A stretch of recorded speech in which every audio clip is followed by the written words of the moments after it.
নমস্কার বন্ধুরা, ভিন্ন স্বাদের গল্পে আপনাদেরকে স্বাগত। আজকের বিশেষ নিবেদন দেবদূতের লেখা বাসনার অন্তরালে। সে না হয় পালিয়ে বাঁচল, কিন্তু মিসেস রায়ের কি হলো?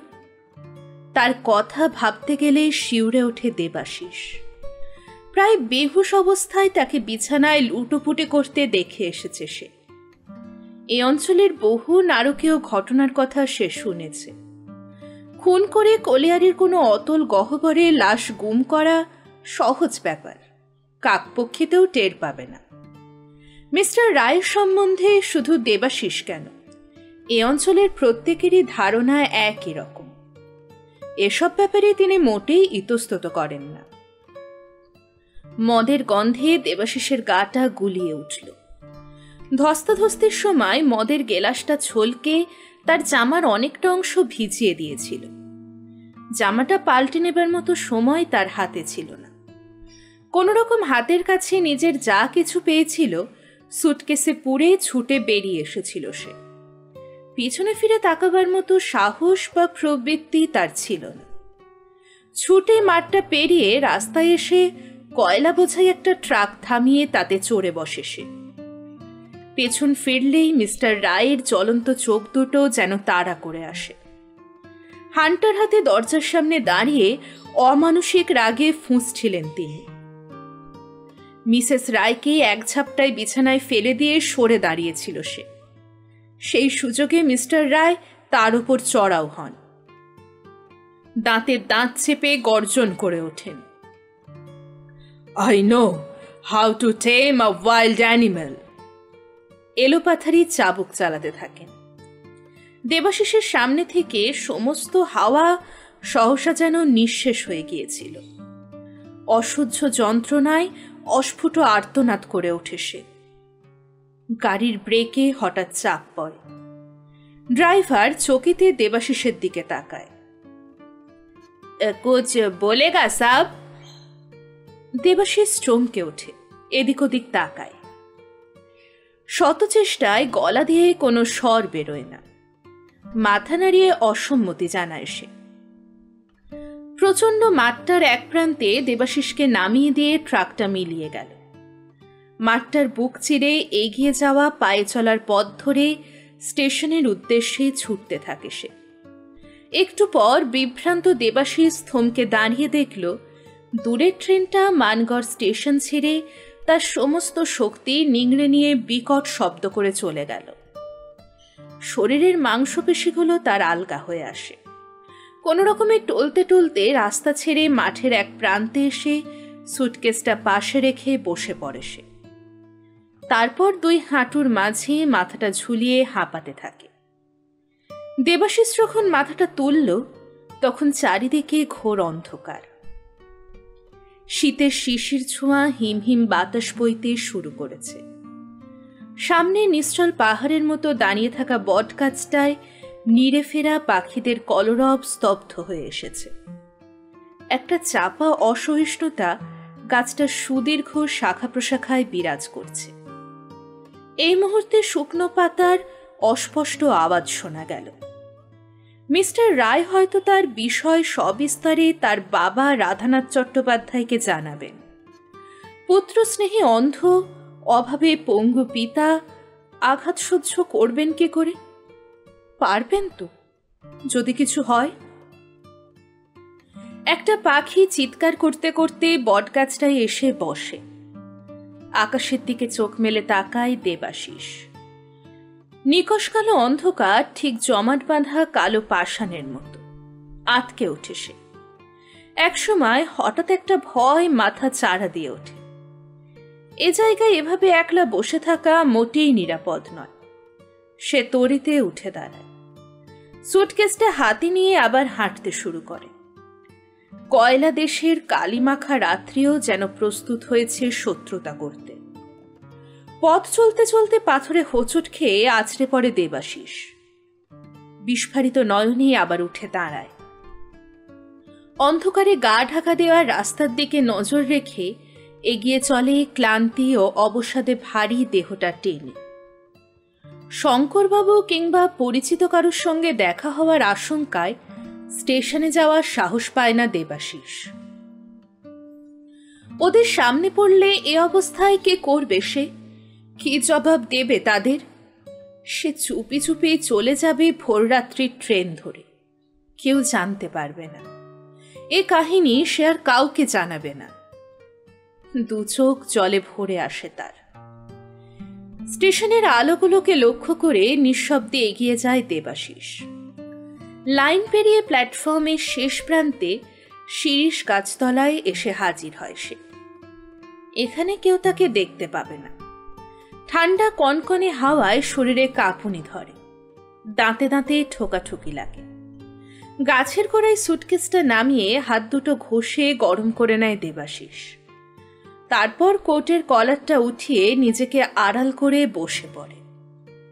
সারা শরীর মাথায় টনটন করছে। লজ্জা ও অপমানের জ্বালা চোখ দুটোকে পুড়িয়ে দিতে চায়। চোখ দুটো বুজে কণ্ঠ রোধ করে বসে থাকে সে। বিকেলের অঘটনের কোনো থই পায় না দেবাশিস। কারণ খুঁজতে গিয়ে চোখের জলের অবাধ গতিবেগের সাথে তাল হারিয়ে ফেলে। শেষ পর্যন্ত তার ভাগ্যে এও ছিল। বারবার সৌমেনের কথা মনে হচ্ছিল তার। সৌমেন ঠিকই অনুমান করেছিল, কিন্তু দেবাশিসের কাছে এ যে কল্পনাতীত। এই তো কয়েক ঘন্টা আগেও কি সুন্দর জীবন ছিল তার। ডাকে পাওয়া শিলার পাঠানো সুগন্ধি লেফাফাটা কেতকীদি তাকে দিলেন।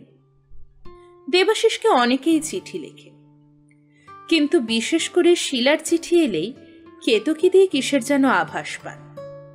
দেবাশিসকে ডেকে অর্থপূর্ণ দৃষ্টিতে মুচকি মুচকি হাসেন। আজকে লেফাফাটা বেশ একটু ভারী থাকায় তার হাতে দেবার সময় গালে টোকা মেরে বলেছিলেন, carry on young man, but not so fast. লজ্জায় লাল হয়ে উঠেছিল সে। হাসতে হাসতে বলেছিল, তেমন কিছু না, সি বিচে তোলা কতগুলো ফটো প্রিন্ট করতে দেয়া ছিল, ডেলিভারি নেবার সময় পাইনি, তাই ওকে ডেলিভারি নিতে বলে এসেছিলাম, সেগুলো বোধহয় পাঠিয়েছে। সেদিনটাকে আনন্দে হই হুল্লোড়ে কেটেছিল। নতুন করে ভাবতে বসেছিল দেবাশিস। বারবার ফটোগুলো উল্টে পাল্টে দেখছিল। কথায় কথায় ৬-৭খানা গাড়ি নিকটবর্তী সমুদ্র সৈকতের উদ্দেশ্যে ছুটেছিল। গন্তব্যস্থলে পৌঁছে দুই দলে ভাগ হয়ে গিয়েছিল তারা। অভিভাবকেরা প্রকাণ্ড ছাতার ছায়ায় নিজেদের মধ্যে খাওয়া দাওয়া আর গল্পগুজবে ব্যস্ত ছিলেন। কেউ কেউ সমুদ্র স্নানের জন্য তৈরি হচ্ছিলেন। আর অদূরে মিতা শিলার দল খুশির আমেজে উদ্দাম হয়ে উঠেছিল। মোহন সাহানি পিয়ানো একটিয়ান বাজায়। মালিকা মাথাটা একটু ঝুঁকিয়ে প্রাণপণে গিটারের ঝংকার তোলে, আর দেবাশিস হাত পা ছুড়ে কোমর দুলিয়ে এলভিস প্রেসলের একটা জনপ্রিয় গান গায়। তারই তালে আর সকলে শেক করে টুইস্ট নাচে, সমুদ্রের বুক থেকে ছুটে আসা বাতাসে গা এলিয়ে। সমুদ্রে সাঁতার কেটে জল ছোড়াছুড়ি দাপাদাপি করে ক্লান্ত দেবাশিস বয়স্কদের দৃষ্টির নাগাল ছাড়িয়ে প্রকাণ্ড ছাতার ছায়ায় নরম বালিতে কনুই ডুবিয়ে উপর হয়ে শুয়ে অন্যান্যদের আমোদ উপভোগ করছিল। কিছুক্ষণ পর শিলা সিক্ত দেহে সুইমিং কস্টিউমের উপর তোয়ালে জড়িয়ে দেবাশিসের কাছে এসে হাত পা ছড়িয়ে শুয়ে পড়ে। হাঁপ ছেড়ে বলে, টু মাচ টায়ার্ড, আর পারি না। ক্লান্তিতে ঘন ঘন দম নিতে থাকে।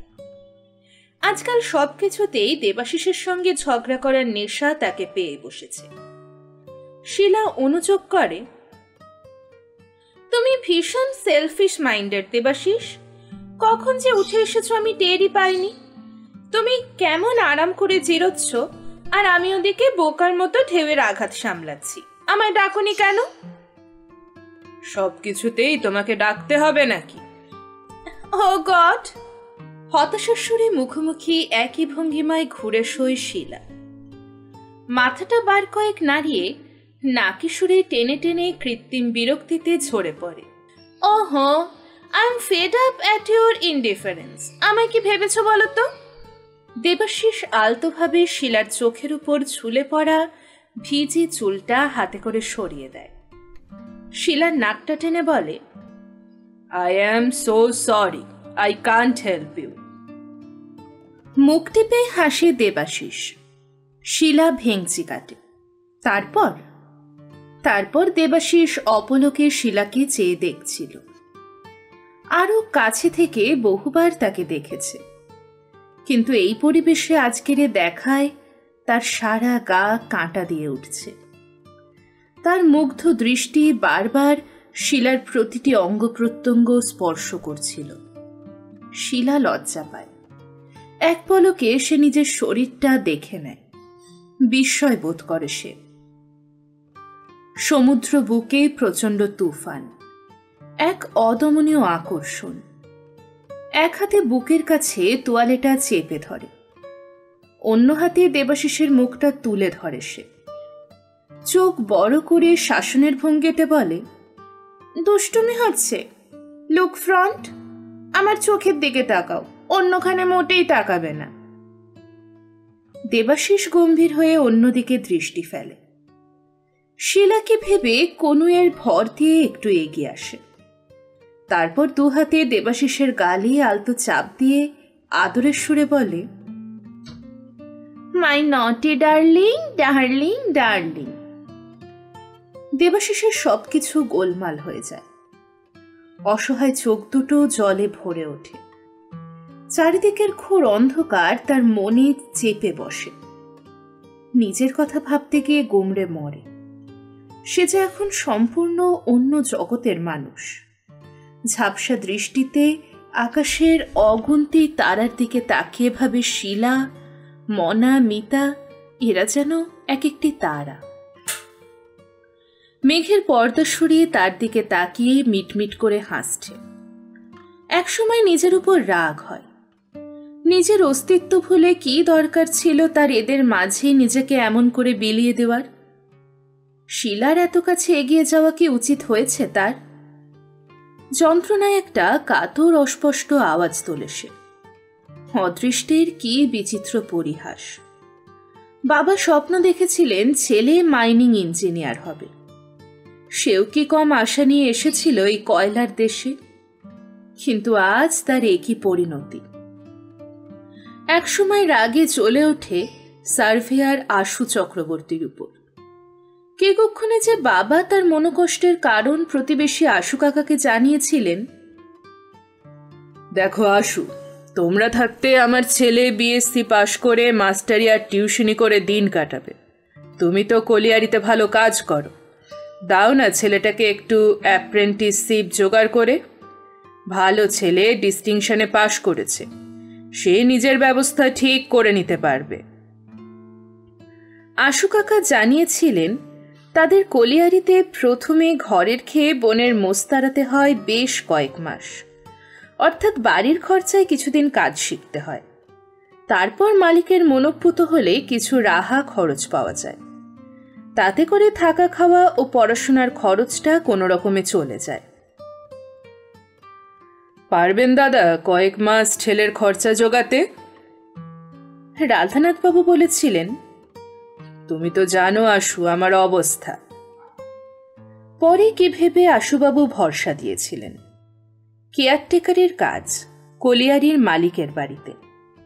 যদিও এ কাজে কেউ বেশি দিন টিকতে পারে না, তবুও অনেকে কাজ করতে করতে নিজেদের একটা হিল্লে করে নিয়েছে। তাছাড়া তিনি জানিয়েছিলেন কিছুদিন আগে কেয়ারটেকার বাবুর অন্য কলিয়ারিতে অ্যাপ্রেন্টিসশিপ জোগাড় করে চলে গেছেন। চাকরিটা এখনো খালি আছে। মালিকের সেক্রেটারি বিমলবাবু তার বিশেষ পরিচিত, তাকে সে বলবে। আশুবাবুর তদবিরে কাজটা পেয়েছিল সে। দেখতে দেখতে 2 বছরের উপর হয়ে গেল এই কাজে, কিন্তু সে তার হিল্লে করে নিতে পারল কই? না না, আশুবাবুর কি দোষ? মনে মনে লজ্জা পায় দেবাশিস। তিনি তার জন্য যথেষ্ট করেছেন, সব দোষ তার অদৃষ্টের। আশু কাকা বলেছিলেন, ওহে, আশ্রয় যদি নিতে হয় বড় গাছের নিচেই নিতে হয়, একবার যদি ওদের সুনজরে পড়ো, ব্যাস একটা সুব্যবস্থা তারা করে দেবে। তবে একটু বুঝে শুনে চলো।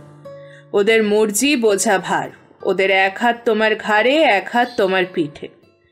ভালো কাজ দেখাবে, পিঠে তোমার হাত বোলাবে, কিন্তু একটু ত্রুটি বা তাদের স্বার্থে ঘা লাগলেই অর্ধচন্দ্র। কিন্তু দেবাশিস তো তার কোনো ত্রুটি রাখেনি। 200 টাকার মাইনেতে বেশ মানিয়ে নিয়েছিল সে রায় পরিবারের সঙ্গে। মিস্টার রায়, কেতকীদি, বিমলবাবু, ভোলাদা কেউ তো তার ত্রুটির কথা কোনোদিনও বলেননি। ভালোবাসা সে সকলের পেয়েছিল। কিন্তু এ আবার কি হলো? কি করবে এখন সে? ফিরে যাবে তার বাবা মা ভাই বোন সবে মিলে সেই অভাব অনটনে ঘেরা সংসারে? অজস্র চিন্তার মাঝে কখন যে ক্লান্তি জড়ানো চোখে তন্দ্রা নেমেছিল টের পায়নি দেবাশিস। হঠাৎ কণ্ঠস্বর শুনে চমকে ওঠে। হাই, কন হে? ইতনা রাত মে হিয়া কন হে? মুখের উপর টর্চের আলো ফেলেই চিৎকার করে ওঠে লোকটা। देवाशीष बाबू, आप? क्या बात है? अभी हम मास्टर बाबू को बुला था, जरूर कुछ गड़बड़ हुआ। ना ना रामस्वरूप, তুমি যেও না, কাকা বাবুকে ডেকো না। গা ঝাড়া দিয়ে দাঁড়াই দেবাশিস। আমার কিছু হয়নি। রামস্বরূপের হাত ধরে টান মারে সে। রাম কাহো, ये क्या हुआ? হঠাৎ রামস্বরূপ কি যেন দেখে চমকে ওঠে। माफ कीजिए बाबू, हम मास्टर बाबू को जरूर बुलाएगा। দৌড়ে চলে যায় রামস্বরূপ। দেবাশিস ফ্যালফ্যাল করে তাকিয়ে থাকে তার যাত্রাপথে। যা, নিজেকে আর লুকিয়ে রাখা গেল না, ওরা সব জেনে ফেলবে। রামস্বরূপের কাছে খবর পেয়ে হন্তদন্ত হয়ে ছুটে আসেন শঙ্করবাবু। দেবাশিস, তুমি এত রাত্রে? না বলে না কয়ে বাক্স প্যাটরা নিয়ে কি ব্যাপার? বাড়ি যাবে নাকি? তোমার গাড়ি তো সেই ঘন্টা 3 আগে চলে গেছে। দেবাশিস মাথা নিচু করে থাকে। আমার যেন কেমন গোলমাল মনে হচ্ছে দেবাশিস। দেবাশিসের চোখের জল বাধা মানে না। হাতের আলোটা দেবাশিসের মুখের উপর তুলে ধরে চিৎকার করে ওঠেন শঙ্করবাবু। খুন, খুন! ছেলেটাকে খুন করেছে! দেবাশিস থামাতে চায়। আমি কোনো কথা শুনতে চাই না। আমি বুঝি না মনে করো? যত সব মাতাল লম্পটের কাজ। কতবার বলেছি ওই পাপপুরি থেকে কেটে পড়ো, একটা কথাও আমার শুনলে না। যত সব আহাম্মকের দল। কেতকীদি খুব ভালো, আমাকে আবার জ্ঞান দেয়া হতো। বেশ ভালো শিক্ষা হয়েছে। নাও এবার চলো। টানতে টানতে নিয়ে চলেন শঙ্করবাবু, আর সেই সঙ্গে অনর্গল বকতে থাকেন। শঙ্কর সান্যাল মানগড়ের স্টেশন মাস্টার। এ তল্লাটে জনপ্রিয় লোকদের নাম করতে গেলে ওনার নাম এসে পড়ে। কয়লা খাদের কুলিকামিনদের গাড়িবাবুকে 2 বছর আগেই দেখেছিল দেবাশিস। বহুজন বিদিত অতিথিপরায়ণ শঙ্করবাবুর আতিথেয়তার কথা কোনোদিনও ভুলতে পারবে না সে। কেয়ারটেকারের কাজ পেয়ে ইছাপুর কলিয়ারিতে প্রথম যেদিন সে এসেছিল, সেদিনকার ঘটনাগুলো চোখের সামনে ভেসে ওঠে। শ্যামলাডিহি থেকে মানগড় বাসে ও ট্রেনে 4 ঘন্টার পথ। মাঝপথে ইঞ্জিন বিকল হয়ে গেলে শাটল ইঞ্জিনের সাহায্যে সেই পথ অতিক্রম করতে তার 3 ঘন্টার বেশি সময় লেগেছিল। সন্ধে 6টার গাড়ি এসে পৌঁছায় রাত্রি 9টায়। ভিন জায়গার মানুষ দেবাশিস। রাত্রির অন্ধকারে স্টেশনে নেমেই তার খোঁজে আসা কাউকে না দেখে হাঁপাতে থাকে। একটা রিক্সা পর্যন্ত নেই। অপেক্ষমান দুটো প্রাইভেট ট্যাক্সি যাত্রী নিয়ে মিলিয়ে যায় অন্ধকারে। রোজকার অভ্যাস মতো কয়েকজন ভিখারি স্টেশনে টিকিট কাউন্টারের সামনে শয্যাপাতার ফাঁকে দেবাশিসের দিকে তাকায়। কিংকর্তব্য বিমূঢ় দেবাশিস গেটটা পেরিয়ে সামনের অন্ধকারে দিশেহারা হয়ে যায়। কে হে ভাইয়া, কি ব্যাপার? ওখানে দাঁড়িয়ে কেন? পিছন ফিরে তাকায় দেবাশিস। ধুতের উপর সাদা কোট পরা স্টেশন মাস্টার শঙ্করবাবুকে সেদিনই প্রথম দেখেছিল সে। 22 বছরের যুবকের মনে জমাট বাঁধা কালো অন্ধকারে একটু আশার আলো ছিটকে পড়ে। ভীত চকিত চোখে শঙ্করবাবুর দিকে তাকায়। আমায় বলছেন? তুমি ছাড়া ওখানে আর কে আছে? হে, ওখানে দাঁড়িয়ে কেন? আমি এখানে নতুন এসেছি। সে তোমার চাহনি দেখেই বুঝতে পেরেছি। ভিতরে এসো। বিজলিবাতির আলোয় কাগজপত্রে সাজানো টেবিল চেয়ারের মাঝখানে শঙ্কর সান্যালকে ভালো করে খুঁটিয়ে রেখেছিল দেবাশিস। বয়স বেশি হলেও 50-এর এদিকে। কাঁচা পাকা চুলে ভর্তি মাথা মুখের সাথে বড্ড বেমানান। সামনের দাঁত দুটো অস্বাভাবিক হলেও ভারিক্কি চেহারা শঙ্করবাবুকে দেখে ভালোই লেগেছিল তার। মালগুলো টেবিলে রেখে এই চেয়ারটায় বসো। এত লজ্জা করছো কেন? কথার পৃষ্টিতে অপ্রস্তুত হলেও সোজা হয়ে বসে দেবাশিস। লজ্জা মুখে ভয় মেশানো হাসিতে বেশ বোকা বোকা লাগছিল তাকে। হেসে ওঠেন শঙ্করবাবু। কি নাম তোমার? দেবাশিস চট্টোপাধ্যায়।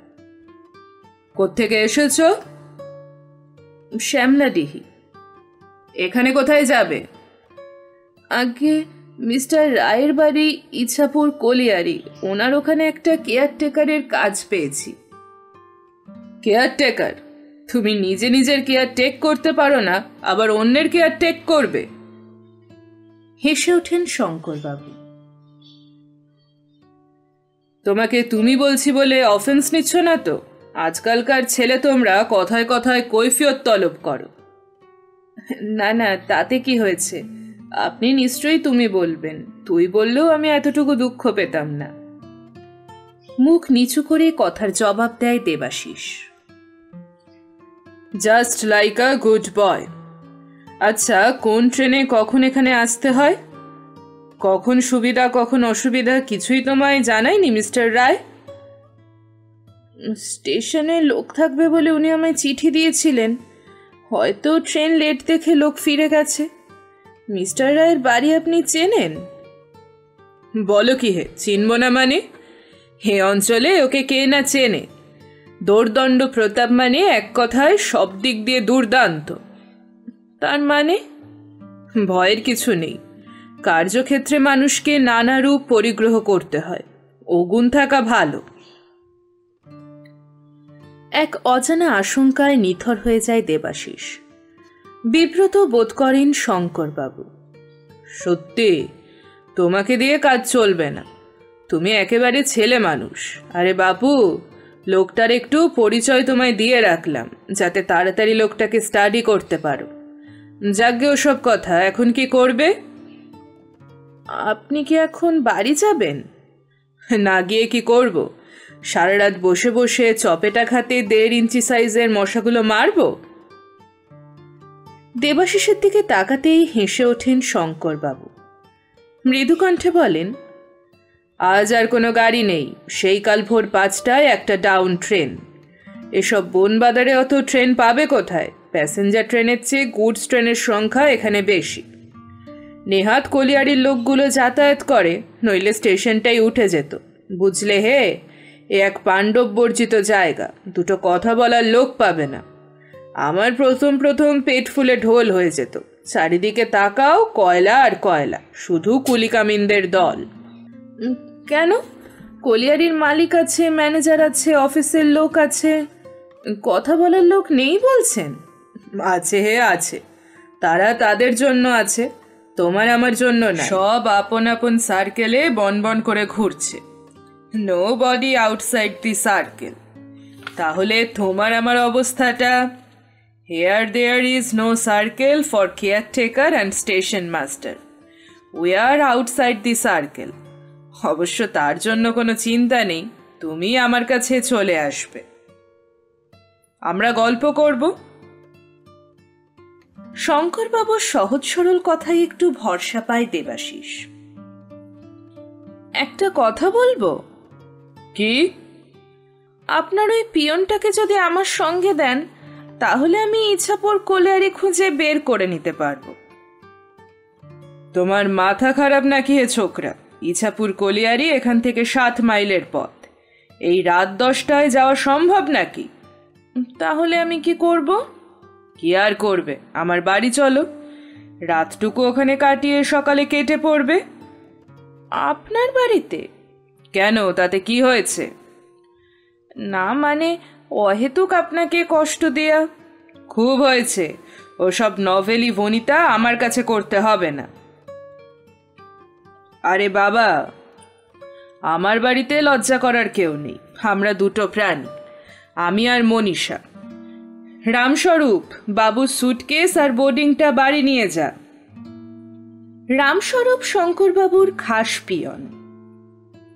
কেউ বলে রাম খালাসি রেলওয়ে টোকেন, সিগন্যাল দেয়া প্রভৃতি আনুষঙ্গিক কাজে কর্মে জীবনের প্রায় শেষ সীমায় পৌঁছে গেছে সে। এই বয়সেও শরীরে ফাটল ধরেনি।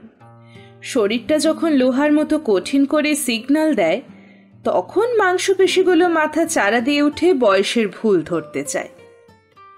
সাদা পাকা গোফচোরা বিস্ফারিত হাসির সাথে সমান তালে ওঠানামা করে। স্টেশন ঘরে তালা দিয়ে দুহাতে বোর্ডিং আর সুটকেসটা নিয়ে বেরিয়ে আসে রামস্বরূপ। তুই এগো রামস্বরূপ, আমি একটু চারদিক দেখে আসি। যা চোরের উৎপাত, কয়লা ভর্তি ওয়াগান রাতারাতি খালি হয়ে যায়। সারা প্ল্যাটফর্ম ফাঁকা, শুধু জনাকয়েক ভিখারি কাপড় মুড়ি দিয়ে অকাতরে ঘুমোচ্ছে। ইটের বেড়া দেওয়া ছোট ছোট শিরিষ গাছগুলো প্ল্যাটফর্মের এক প্রান্ত থেকে অপর প্রান্ত পর্যন্ত আবছা অন্ধকারে দাঁড়িয়ে আছে। আলো ছায়ায় ঘেরা গোটা স্টেশনটা ঘুরে ফিরে দেখে দেবাশিস। দেবাশিস জিজ্ঞাসা করে, আপনি কি রোজ বাড়ি যাওয়ার আগে চারদিক দেখে যান? দায়িত্ব হে দায়িত্ব, এর মতো ভারী জিনিস আর নেই। তোমার দায়িত্ববোধ থাকলে হাত গুটিয়ে নিশ্চিন্তে বসে থাকতে পারবে না। কথায় বলে, responsibility makes a man perfect. ওসব এখন বুঝবে না, মনে হবে জ্ঞান দিচ্ছি। সবে তো জীবনের শুরু, আস্তে আস্তে সব বুঝবে। স্টেশন ছাড়িয়ে কোয়ার্টারের দিকে এগিয়ে চলেন শঙ্করবাবু। টর্চের আলোয় আলোকিত স্বপ্ন পরিসর রাস্তা ধরে পিছন পিছন চলেছে দেবাশিস। স্টেশনের পিছনে অনতি দূরে শঙ্করবাবুর কোয়ার্টার। চারিপাশ গাছগাছালিতে ঘেরা থাকায় অন্ধকার বেশি মনে হয়। বাড়ির দোরগোড়ায় লণ্ঠন হাতে রামস্বরূপ দাঁড়িয়েছিল। এসো, এই আমার কোয়ার্টার, আমার অবসর বিনোদনের নির্জন স্থান। পায়ে পায়ে ঢুকে পড়ে দেবাশিস। কই রে মণি, আমার ঘরে একটা আলো দিয়ে যা। শঙ্করবাবুর সঙ্গে একটা ঘরে ঢুকে পড়ে দেবাশিস।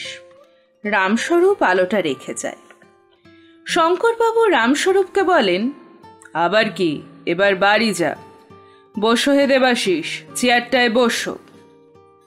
চাদর বিছানো চৌকিটার উপর বসে কোট খুলতে থাকেন শঙ্করবাবু। এটা আমার ড্রয়িং রুম কাম গেস্ট রুম। কি হে, গরম লাগছে নাকি? জানলার কাছে বসো। জানলার কাছে সরে বসে দেবাশিস। হাওয়ায় কেশের যেন গন্ধ পান শঙ্করবাবু। স্বতঃস্ফূর্ত হয়ে বলে ওঠেন, আহ আহ, বেলি ফুলের কি মিষ্টি গন্ধ! কি হে, পাচ্ছ না? মণিমা লাগিয়েছে। বুক ভরিয়ে আবার নিঃশ্বাস টানেন শঙ্করবাবু। সারা ঘর বেলি ফুলের গন্ধে ভরে উঠেছে। দেবাশিস বুক ভরে নিঃশ্বাস নেয়। মিনিট খানিক চোখ বুজে বসে থাকেন শঙ্করবাবু। তারপর দেবাশিসকে বলেন, নাও হে, আর দেরি করো না, এবার ধরাচুড়ো ছাড়ো। হাত পা ধুয়ে কিছু খেতে হবে তো, রাত যে অনেক হয়ে এলো। ডেটল তোলার পরিচর্যার পর খাওয়া শেষ হলো। দেবাশিস শরীরে বল পায়। আর চোখে দেখা শঙ্করবাবু, মনীষা ও রামস্বরূপের মুখের পরিবর্তন তাকে বিহ্বল করে তুলেছিল। মনীষার ফোলা ফোলা চোখের নীরব ও করুণ সমবেদনা মুখ তুলে চেয়ে দেখার মতো মানসিক অবস্থা তখন তার ছিল না। শঙ্করবাবু বলেন, তোমার এখন বিশ্রামের প্রয়োজন, শুয়ে পড়োগে।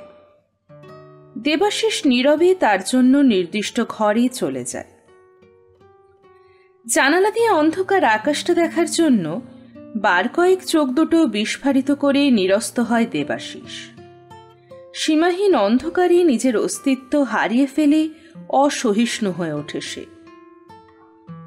সারা পৃথিবী যেন এক দুর্ভেদ্য কাল অন্ধকারে ডুবে গেছে। কোথাও আসার বিন্দুমাত্র চিহ্ন নেই। নিরাশার করাল ছায়া আস্তে আস্তে তার দিকে এগিয়ে আসে। না, তা সে হতে দেবে না। জীবনের শুরুতে এই অযৌক্তিক ও সম্পর্কহীন বিপর্যয়ের শিকার সে হবে না। প্রতিবাদ সে করেছিল। অপ্রকৃতস্থ মিসেস রায়ও বোঝাতে চেয়েছিলেন একটা ভুল। দেবাশিসের অবস্থা দেখে পাগলের মতো হাসতে হাসতে বিছানায় লুটোপুটি খাচ্ছিলেন তিনি। তখন তার অবস্থা প্রায় উত্থান শক্তিরহিত। মাথাটাও তুলতে পারছিলেন না।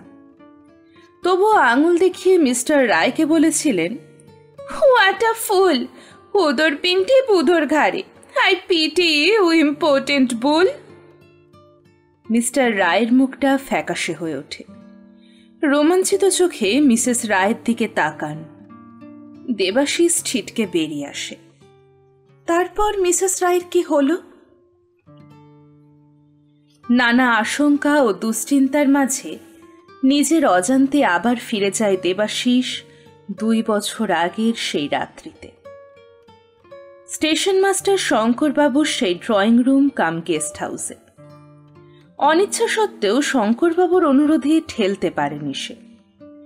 পরোটা আলুর দম খেতে বসতে হলো তার সাথে। মুখ নিচু করে খাচ্ছিল দেবাশিস। কি হে, তোমার তো দেখছি ভারী লজ্জা। হাত চলছে না কেন? ভালো লাগছে না বুঝি? মণিমার হাতের রান্না, ওসব বললে আমি শুনবো না। আরও কি যেন বলতে যাচ্ছিলেন শঙ্করবাবু। বাবা, তুমি চুপ করবে? সমানে বকবক করছো। এমন করে বললে কেউ খেতে পারে? তালপাখা হাতে দুজনের সামনে বসে পড়ে মনীষা। বেশ মা বেশ, আমি চুপ করছি। তোর সাথে আলাপ করিয়ে দিই। দেবাশিস চট্টোপাধ্যায় কাজ নিয়েছে মিস্টার রায়ের কলিয়ারিতে। রাত্রিবেলায় অত দূর যেতে পারবে না ভেবে বাড়ি নিয়ে এলাম। কি রে, ঠিক করিনি? ঘান্নারে মনীষা। দেবাশিসের মাথা খাবারের থালা ছুঁই ছুঁই করছে। কপালে জমে থাকা ঘাম গাল বেয়ে ফোঁটা ফোঁটা গড়িয়ে পড়ে। ভালো করে হাওয়া কর, ছেলেটা ঘেমে নিয়ে গেল যে। না না, আমাকে হাওয়া করতে হবে না, আমার গরম লাগছে না। কি মিথ্যুক রে বাবা, ঘেমে চোখ মুখ লাল হয়ে উঠেছে। আর কি না? চোখ দুটো বড় বড় করে কথাগুলো বলে ওঠে মনীষা। হাসিতে ফেটে পড়েন শঙ্করবাবু। শোনো মেয়ের কথা, ও আজকাল সব ধরতে পারে বুঝলে। কুলপট্টি মেরে যে রেহাই পাবে সেটির উপায় নেই। ভোরের প্রথম কোকিল ডেকেছিল শঙ্করবাবুর কোয়ার্টারের পিছনের অশ্বত্থ গাছটায়। তাড়াতাড়ি বিছানা ছেড়ে ওঠেন শঙ্করবাবু। তারপর কোনো রকমে চোখে মুখে জল দিয়ে সাদা কোটটা কাঁধে ফেলে পা বাড়ান স্টেশনের দিকে।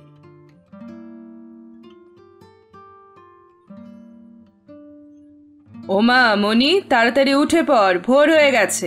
আমি স্টেশনে চললাম, 1 ডাউনের সময় হয়ে এলো। এ আওয়াজে রোজকার অভ্যাস মতো আজও বিছানা ছেড়ে উঠে পড়ে মণি। তারপর রুটিন মাফিক প্রাত্যহিক কাজে মনোনিবেশ করে। দেবাশিস তখনও ঘুমে অচেতন। এ ঘুম নিশ্চয়ই ভাঙত না যদি না রেলের ইঞ্জিনটা বিকট আওয়াজ করে উঠত। চমকে ওঠে সে। প্রভাতে আকাশের আলো তখন সবেমাত্র জানলা দিয়ে উঁকি দিতে শুরু করেছে। 1 ডাউনের বিদায় বার্তা সজোরে ঘোষিত হলো। উঠবে কি উঠবে না ভাবছিল দেবাশিস। না বাবা, আগে কেউ ডাকুক, তারপর উঠবে সে। শঙ্করবাবু নিশ্চয়ই স্টেশনে, আগে উনি আসুন। দরজায় টোকা পড়তে বিছানা ছেড়ে উঠে দাঁড়ায় দেবাশিস। কে? আমি মনীষা। আপনার ঘুম ভাঙলো? আমার কিন্তু চা তৈরি, বাবা আপনাকে রেডি থাকতে বলেছেন। দরজা খুলে দেবাশিস বেরিয়ে আসে। নন্দরানী, বাবুকে মুখ ধোবার জল দাও। ঝি নন্দরানী একপাশে রাত্রের উচ্ছিষ্ট বাসনপত্রগুলো ঘষা মাজায় ব্যস্ত ছিল। উঠে এসে এক বালতি জল দিয়ে যায়। গামছাটা নিয়ে আসে মনীষা। কৃতজ্ঞতায় বিহবল দেবাশিস বলে ওঠে, আপনি শুধু শুধু কষ্ট করছেন। মুখ হাত পা মুছবেন কেসে? বোর্ডিংটা খোলা হয়নি। গামছাটা বোর্ডিংয়ের ভিতরে আছে মনে পড়তেই দেবাশিস বলে, আমার রুমাল আছে। আপনি বুঝি পা ধুয়ে রুমালে মোছেন? খিলখিল করে হেসে ওঠে মনীষা। নন্দরানী হাসি সামলাতে সরে দাঁড়ায়। বোকার মতো হেসে গামছাটা চেয়ে নেয় দেবাশিস। সহজ হওয়ার জন্য জিজ্ঞাসা করে, কোন ক্লাসে পড়েন? এবার হায়ার সেকেন্ডারি দেব। সায়েন্স না আর্টস? আর্টস। এক প্লেট হালুয়া ও এক কাপ চা এনে এগিয়ে দেয় মনীষা। একটু গলা নামিয়ে জিজ্ঞাসা করে দেবাশিস, আপনার মা কোথায়? স্বর্গে। মা থাকলে কি আমায় এসব করতে হতো? এই দেখুন না, রান্না কাজকর্ম সেরে পড়তে বসবো, তারপর আবার স্কুল, যা পড়ার চাপ। আপনার তাহলে খুব কষ্ট। ও মা, কে বলেছে? চোখ বড় করে তাকায় মনীষা। দেবাশিস আমতা আমতা করে, আমার মোটেই কষ্ট হয় না, সব সয়ে গেছে। খুব ছোটতে মা মারা গিয়েছিলেন কি না? না বাপু, গল্প করতে করতে ওদিকে সব দেরি হয়ে যাবে। চঞ্চল হয়ে ওঠে মনীষা। শঙ্করবাবু হাজির হন। পিছনে আরেকজন ভদ্রলোক। এই দেখো দেবাশিস, ইছাপুর কলিয়ারির একজনকে ধরে নিয়ে এসেছি, তুমি ওনার সঙ্গে যেতে পারবে। রতনবাবু আমার পরিচিত লোক, ওই কলিয়ারির ওভারম্যান। রতনবাবুকে বলেন, একেবারে আনকোড়া মশাই, এর আগে চাকরি কোথাও করেনি, ছেলে মানুষ, দেখিয়ে শুনিয়ে দেবেন, কোনো অসুবিধায় যেন না পড়ে। দেবাশিসকে বলেন, কোনো অসুবিধা হলে ওনাকে বলবে, আর ছুটি পেলেই এখানে চলে আসবে। রামস্বরূপ মালপত্রগুলো রিকশায় উঠিয়ে দেয়। কোয়ার্টারের দোরগোড়ায় শঙ্করবাবু ও মনীষা এসে দাঁড়ায়। দেবাশিস শঙ্করবাবুকে প্রণাম করে। কাকাবাবু, আমি তাহলে আসি? থাক বাবা থাক, পারো তো 2-1 দিনের মধ্যে বেড়াতে বেড়াতে এখানে চলে এসো। আচ্ছা। রিকশায় উঠতে উঠতে জবাব দেয় দেবাশিস। চলতি রিকশার দিকে তাকিয়ে থাকেন শঙ্করবাবু ও মনীষা। দেবাশিস পিছন ফিরে তাকায়। তারপর রাস্তার বাঁকে অদৃশ্য হয়ে যায় রিকশাটা। রিকশা চলতে থাকে দ্রুত গতিতে। পাশাপাশি বসে দেবাশিস ও রতনবাবু। সকালের রোদ্দুরের মিষ্টি আমেজ তখনও তাপের প্রখরতায় নষ্ট হয়নি। পাশে 2-1টা টালির বাড়ি ছাড়িয়ে ফাঁকা মাঠের বুকের উপর দিয়ে এদিকে যাওয়া রাস্তা ধরে ছুটে চলেছে রিকশাটা। রতনবাবু জিজ্ঞাসা করেন, কি কাজ পেয়েছেন ওখানে? কেয়ারটেকারের। রতনবাবু কেমন যেন গম্ভীর হয়ে যান। এখানকার কেয়ারটেকারের কাজ একটু অন্য ধরনের, তবুও যোগাযোগ কে করে দিল? আশু চক্রবর্তী, ওই কলিয়ারির সার্ভেয়ার। ও। চুপ করে যান রতনবাবু। এই নীরবতা কিছুক্ষণ ধরে চলতে থাকে। মাঝে মাঝে রিকশার ক্যাঁচকোচ শব্দ ও বেলের টুংটাং আওয়াজ। কেমন যেন অসহ্য লাগে দেবাশিসের। একটা ঢোক গেলে জিজ্ঞাসা করে, এই কলিয়ারিতে কতদিন আছেন? বছর 7 হবে। এ জায়গাটা কেমন? এখানকার পরিবেশ কেমন? ভালোই, তবে আমি মাটির তলার মানুষ, আমার কাজের জগতে ঘুটঘুটে অন্ধকার। চুপ করে যায় দেবাশিস। রতনবাবুর হেয়ালির অর্থ করতে গিয়ে কপালে বিন্দু বিন্দু ঘাম জমে। দ্বিতীয় মহাযুদ্ধের পরিত্যক্ত মিলিটারি ব্যারাকের ভগ্নস্তূপ পাশে ফেলে পিচঢালা আঁকাবাঁকা রাস্তাটা চিত্রালী সিনেমা হল পেরিয়ে মতিপুরের মোড় ছাড়িয়ে ছুটে গেছে। দূরে ডান দিকে জিটি রোড রানীগঞ্জ হয়ে সোজা আসানসোল ছুঁয়ে ধানবাদের দিকে চলে গিয়েছে। বাঁ দিকের রাস্তাটা কলকাতায়। মাইলখানেক অতিক্রম করার পর দেবাশিস হাজির হয় সুকজোর বাজারে। সেখান থেকে ইছাপুর কলিয়ারি যাবার রাস্তা সরু। বাজার ছাড়িয়ে ঢালু রাস্তায় নেমে পড়ে রিকশা। নানা কথা নানা প্রশ্নের মধ্যে চলেছে দুজন, অজানা বিমিশ্রিত। আনন্দ ও আশঙ্কায় মাঝে মাঝে দেবাশিসের বুকটা ঠিপ ঠিপ করে। ভয়ে ভয়ে দেবাশিস জিজ্ঞাসা করে, আপনাদের মালিক লোকটা কেমন? ভালো, তবে সোজা মালিকের সঙ্গে দেখা করবেন না। সেক্রেটারি বিমল বাবুর সঙ্গে দেখা করে সব জেনে নেবেন। উনি যা বলবেন সেটাই করবেন। আপনার চিন্তার কি আছে? আশুবাবু তো আছেন। রিকশা ছুটছে কখনো জোরে কখনো মৃদু গতিতে। রাস্তার উভয় পাশে স্তূপীকৃত পাথরের টুকরো। ও কি রতনবাবু, পুকুর? ওটা একটা কোয়ারি ছিল, অর্থাৎ পুকুর খাদ। কয়লা কাটা হয়ে গিয়েছে, বৃষ্টি আর পিটের জল জমে পুকুরের মতো লাগছে। সামনে এক খুপড়ি সারি দেওয়া কোয়ার্টারগুলো দেখা যাচ্ছে। ঘরের সামনে সারি দিয়ে চুল্লি জ্বলছে। রতনবাবু আঙুল দেখিয়ে বলেন, ওগুলো কুলিদের কোয়ার্টার। দুপাশে কাঁটাতারের বেড়া ফেলে এগিয়ে চলে রিকশা। লেবার কোয়ার্টার ছাড়িয়ে কিছুটা এগিয়ে বুড়ো বটগাছতলায় এলে রিকশা থামাতে বলেন রতনবাবু। দেবাশিস বাবু, আমি কোয়ার্টার হয়ে পিটে যাব, আমি এখানে নামবো। এই সামনে দেখছেন এটা আমার কোয়ার্টার, আর ওই যে কোয়ার্টারটা দেখছেন ওটা সার্ভেয়ার আশুবাবুর। ওই যে ডান দিকে বাড়িটা দেখছেন ওটা আমাদের অফিস। ওখানে আপনি বিমল বাবুর দেখা পাবেন। মিস্টার রায় 9:30টার পর অফিসে আসেন। রিকশার ভাড়া দেওয়ার জন্য রতনবাবু মানিব্যাগ বের করেন। দেবাশিস আপত্তি জানায়। যাবার আগে রতনবাবু বলে যান, কোনো অসুবিধা হলে এই আমার কোয়ার্টার, সোজা চলে আসবেন। দেবাশিস জানে আশুবাবুর স্ত্রী ও ছেলেমেয়েরা এখন শ্যামলাডিহিতে। 2-1 দিনের মধ্যে এখানে আসার কথা আছে, কিন্তু আশুবাবুর কোয়ার্টারে তালা ঝুলতে দেখে চিন্তিত হয়ে পড়ে সে। পাশের কোয়ার্টারে জিজ্ঞাসা করে জানতে পারে তিনি বিশেষ কাজে অফিসে গেছেন, ওখানে গেলে দেখা হতে পারে। অফিসে এসে দারোয়ান রাম সেনের কাছে জানতে পারে আশুবাবু 3 নং পিটে কিছুক্ষণ আগে নেমেছেন, তাকে অপেক্ষা করতে হবে। বাক্স বেডিংটা অফিসের বারান্দায় রেখে রিকশাটা ছেড়ে দেয় দেবাশিস। অফিসের ঘড়ির কাঁটা 8:30 ছাড়িয়ে গেছে। একটা লোক টেবিল চেয়ার মোছামুছি করতে ব্যস্ত। দেবাশিস ঘুরে ঘুরে সব দেখে, কোনটা মিস্টার রায়ের চেম্বার, কোনটায় মিস্টার চৌধুরী অর্থাৎ বিমলবাবু বসেন, সার্ভেয়ারের রুম কোনটা। ইন্টারভিউ লেটারটা বার কয়েক চোখ বুলিয়ে নেয়, খামে পড়া সার্টিফিকেটগুলো ঠিক আছে কিনা দেখে নেয়।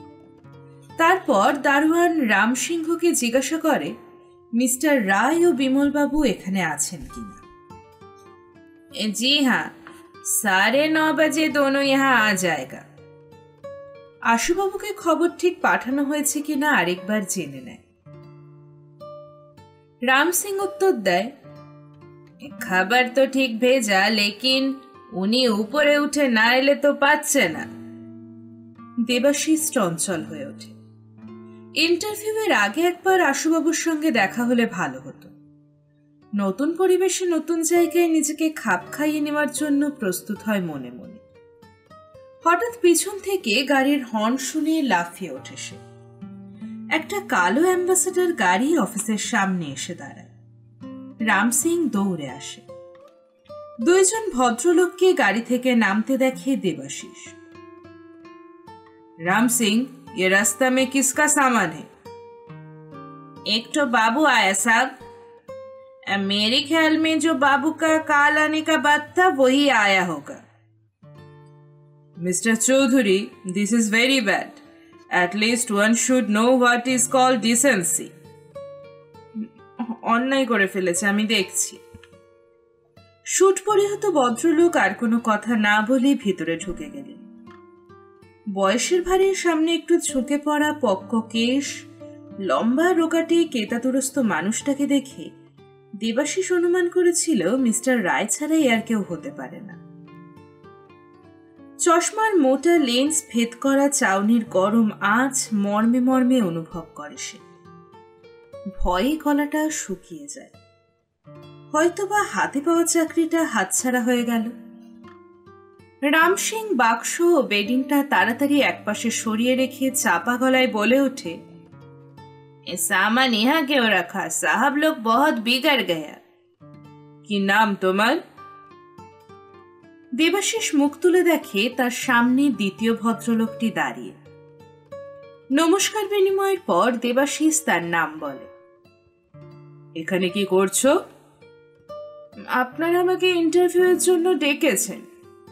দেবাশিস জিজ্ঞাসা করে, আপনি কি মিস্টার চৌধুরী? কি করে বুঝলে? আপনাকে দেখেই আমার মনে হয়েছে। আর ওই যে ভদ্রলোক ভিতরে গেলেন, মিস্টার রায়। তোমার মালপত্র দরজার সামনে রেখেছিলে কেন? অন্যায় হয়ে গেছে, আমাকে মাফ করুন। মিস্টার রায়ের কাছে অ্যাপোলজি চেয়ে নেবে, এসব মোটেই উনি পছন্দ করেন না। চুপসে যাওয়া মুখটা খুশিতে ভরে ওঠে দেবাশিসে। আমার সঙ্গে এসো। সৌম্যকান্তি পক্ককেশ বিমল চৌধুরীকে দেখে কেমন যেন শ্রদ্ধার ভাব এসে যায়। কালো মোটা ফ্রেমের চশমায় সদা প্রফুল্ল মুখশ্রী, ধুতি ও করদের পাঞ্জাবির আড়ালে বলিষ্ঠ চেহারাটা যেন দৃঢ় প্রত্যয় ও বলিষ্ঠ ব্যক্তিত্বের ছাপ বহন করছে। মিস্টার চৌধুরীর রুমে এসে স্বস্তির নিঃশ্বাস ফেলে দেবাশিস। মিস্টার চৌধুরী কাজের ফাঁকে ফাঁকে এখানকার আদব কায়দা ও পরিবেশ সম্বন্ধে ওয়াকিবহাল করে দিচ্ছিলেন। দেবাশিসকে কি করতে হবে বিস্তারিতভাবে বলে দিলেন। অভিজ্ঞ অভিভাবকের মতো সতর্ক করে দিলেন, ভরসা দিলেন, তোমার চিন্তা বা ভয়ের কোনো কারণ নেই, আমি তো আছি, কোনো কিছুতেই অসুবিধা হলে আমাকে বলবে। প্রায় আধ ঘন্টার উপর বসেছিল দেবাশিস মিস্টার চৌধুরীর রুমে। হন্তদন্ত হয়ে আশুবাবু ঢুকে পড়েন। তোমার কাল আসার কথা, আমি মনে করেছিলাম তুমি হয়তো আর এলে না। মিস্টার চৌধুরী বলেন, ওর কোনো দোষ নেই, ট্রেন বিভ্রাট। ইন্টারভিউ হয়েছে কিনা জানতে চান আশুবাবু। মিস্টার চৌধুরী জানালেন, তার ইন্টারভিউতে দেবাশিস পাশ করেছে, এখন মিস্টার রায়ের পালা। আশ্বাস দিয়ে বললেন, আপনার চিন্তার কোনো কারণ নেই আশুবাবু, ও বেশ চালাক ছেলে, তারপর দেখছি ভালো স্পোর্টসম্যান। ওকে যা জানাবার ছিল আমি সব খোলাখুলিভাবে জানিয়ে দিয়েছি। মিস্টার চৌধুরী মৃদু হেসে উঠে দাঁড়ান। চলো দেবাশিস, এবার তোমার সেকেন্ড ইন্টারভিউ। আর শোনো, মিস্টার রায়ের প্রশ্নের বাইরে কোনো কথা বলবে না। নিঃশব্দে বিমলবাবুকে অনুসরণ করে সে। হলঘর পেরিয়ে ডান দিকে কয়েক পা এগিয়ে কাঁচে ঘেরা সুসজ্জিত ঘরের সামনে উপস্থিত হলে বিমলবাবু দেবাশিসের দিকে তাকান। তুমি দাঁড়াও, আমি আসছি। বাইরে থেকে কাঁচের ঘরের সবকিছু নজরে পড়ে। দূর থেকে সবকিছু লক্ষ্য করছিল দেবাশিস। মিস্টার রায়ের সামনের দেওয়ালে টাঙানো একটা ম্যাপ, ম্যাপের সারা গায়ে বিভিন্ন রঙের কাঁটা বসানো। ডান দিকে এয়ার কন্ডিশন মেশিনের পাশে দেওয়ালে আটকানো একটা গ্রাফ চার্ট। টেবিলের উপর ট্রেতে রাখা নানা রকম কয়লার নমুনা। উন্নত রুচির আসবাবপত্রে সাজানো অফিস ঘরটায় আভিজাত্যের সুষ্ঠু প্রকাশ। বিমলবাবু মিস্টার রায়ের সঙ্গে কথা বলছিলেন। একটা পিয়ন এসে দেবাশিসকে জানায় সাহেব ভিতরে ডাকছেন। May I come in sir? Yes, come in, please be seated. মুখ তোলেন মিস্টার রায়। দেবাশিসের আপাদমস্তক ভালো করে চোখ বুলিয়ে নেন কয়েক মুহূর্ত। He is just a boy. Will he be able to perform his duty? বিমলবাবুর দিকে তাকান তিনি। আমার তো মনে হয় he is fit enough. তোমার সন্দেহ থাকলে ইন্টারভিউ করে দেখতে পারো। দেবাশিসের দিকে তাকান মিস্টার রায়। কি তুমি পারবে তো? স্যার, লেট মি ডাই দেন কল মি ডেড। ওরে বাপ, he is too clever Chowdhury. তুমি যখন রেকমেন্ড করছো আমার আর কিছু বলার নেই। ওয়েল, ওকে সব কাজ বুঝিয়ে দিয়ে মিসেসের সঙ্গে আলাপ করিয়ে দিয়ে এসো। ওর থাকা খাওয়ার ব্যবস্থা যেন হয়। And also let her know that this young man will be her caretaker. Revolving চেয়ারটা বাঁদিকে একটু ঘুরিয়ে ড্রয়ার থেকে চুরুট বের করে অগ্নিসংযোগ করেন মিস্টার রায়। তারপর দেবাশিসের দিকে ঘুরে বলেন, ইউ মে গো নাও। দেবাশিস যেন এই মুহূর্তটির অপেক্ষায় ছিল। ইন্টারভিউ লেটার পাওয়া সত্ত্বেও মনে প্রাণে খুশি হতে পারেনি সে। এখানে আসার পর থেকে আভাসে ইঙ্গিতে পাওয়া প্রচ্ছন্ন ভয় তাকে অস্থির করে তুলেছিল। উঁচু নিচু রাস্তায় লাফাতে লাফাতে ছুটতে থাকে কালো রঙের অ্যাম্বাসেডর গাড়িটা। পিছনের সিটে বিমলবাবু ও দেবাশিস। বিমলবাবুর স্নেহমাখা হৃদয়ের উষ্ণ আঁচে নিজেকে সুস্থ করে নিচ্ছিল সে। হাসি মুখে বিমলবাবু বললেন, তোমার ঘাবড়াবার কিছু নেই। Just to give her company. She is very lonely. তুমি চালাক ছেলে, ধীরে ধীরে সব বুঝে যাবে। তবে বড় বাড়ির আদব কায়দা আমাদের সাধারণ বাড়ির থেকে আলাদা। অ্যাডজাস্ট করতে প্রথম প্রথম যা একটু অসুবিধা হবে তোমার। আর মিসেস রায় একটু খামখেয়ালি। ওনার কথাবার্তায় যেন চট করে মাথা গরম করে ফেলো না। গাড়ি এসে থামে বিরাট লোহার গেটের সামনে। হর্ন দিতেই দারোয়ান গেট খুলে দেয়। নুড়ি দিয়ে তৈরি রাস্তা, দুই পাশে ঝাউ গাছের কিয়ারি। সুনিপুণ হাতে দেশি বিদেশি বিচিত্র শৌখিন গাছগাছড়ার পরিচর্যা সমগ্র লন জুড়ে। কলিয়ারের শেষ প্রান্তে মিস্টার রায়ের এই সুবৃহৎ বাংলো কমফোর্টেবল কর্নার সত্যি একটি শান্ত নিভৃতি।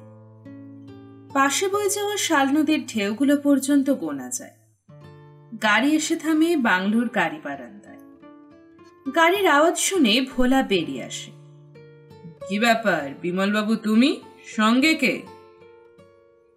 ভোলাদা, ছোট সাহেব কেয়ারটেকার হিসেবে একে আজ থেকে কাজে বহাল করেছেন। ও এখানে থাকবে। মিসেস রায় কি উঠেছেন? না, এখন কি 10টা বাজুক। তাহলে আমি চলি ভোলাদা, আমার অন্য কাজ আছে। মেম সাহেব উঠলে তার সাথে আলাপ করিয়ে দিও। ওর থাকা খাওয়ার ব্যবস্থা করো। যা প্রয়োজন হয় তুমি একটু দেখো। দেবাশিস, আমি চলি। ভোলাদা আছে, তোমার কোনো অসুবিধা হবে না। তোমার যা কিছু দরকার ওকে বলো। ভোলাদার সম্মতি জানায়।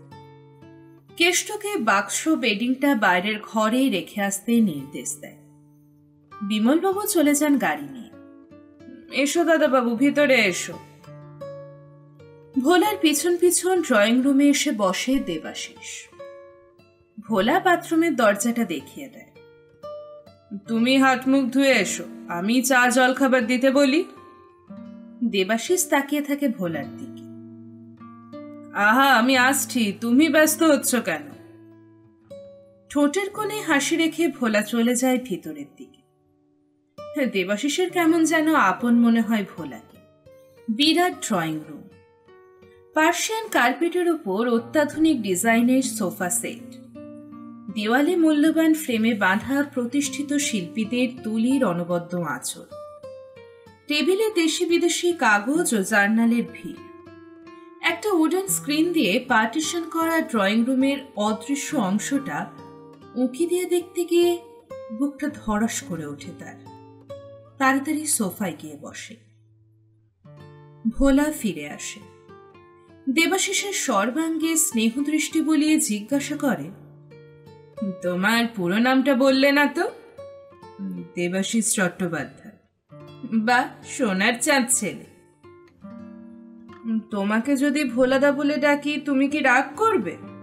রাগ করবো কি দাদাবাবু, আমাকে তো সকলে এই বলেই ডাকে। বিমলবাবুর সঙ্গে ভোলার কথোপকথনে ও ক্ষণিকের দেখা তার চালচলনে দেবাশিস বুঝেছিল এই সংসারে তার কর্তৃত্ব কতখানি। তার সাদা ধবধবে পাকা চুলে ও সদা প্রফুল্ল মুখে দেবাশিস যেন কিছু নির্ভরতার আশ্বাস পায়। সে জিজ্ঞাসা করে, তুমি এখানে কতদিন আছো ভোলাদা? সে কি আজকের কথা, কয়েক যুগ পেরিয়ে গেল। আমি যখন 14-15 বছরের ছেলে তখন ঢুকি এই বাড়িতে। তখনই ছোট সাহেব বছর 3-এর ছেলে। ওকে আমি কোলে পিঠে করে মানুষ করেছি। কথা প্রসঙ্গে দেবাশিস জানতে পারে বর্তমান ইছাপুর কোলিয়ারিজ প্রাইভেট লিমিটেডের প্রপাইটার পান্নালাল রায়ের পিতা অনাদি রায় ছিলেন এক নামকরা ইঞ্জিনিয়ার ও সুপ্রতিষ্ঠিত ধনী। এক সাহেবের কাছ থেকে কিনেছিলেন কোলিয়ারিটা। তারপর কয়লার ব্যবসায় তার প্রতিষ্ঠা বাড়তে থাকে। উত্তরোত্তর সৎ ও বিশ্বাসী বন্ধু বিমলবাবুর পিতা রাজীব চৌধুরীর সাহচর্যে ক্রমে ক্রমে রানীগঞ্জ, ছড়িয়া, বর্ধমানের কয়লা খনি অঞ্চলে আরও 5টি কোলিয়ারি কেনেন। এই এলাকার এমন কেউ নেই যে তাকে চেনে না। এই অঞ্চলে স্কুল, হাসপাতাল প্রতিষ্ঠা করেছেন তিনি।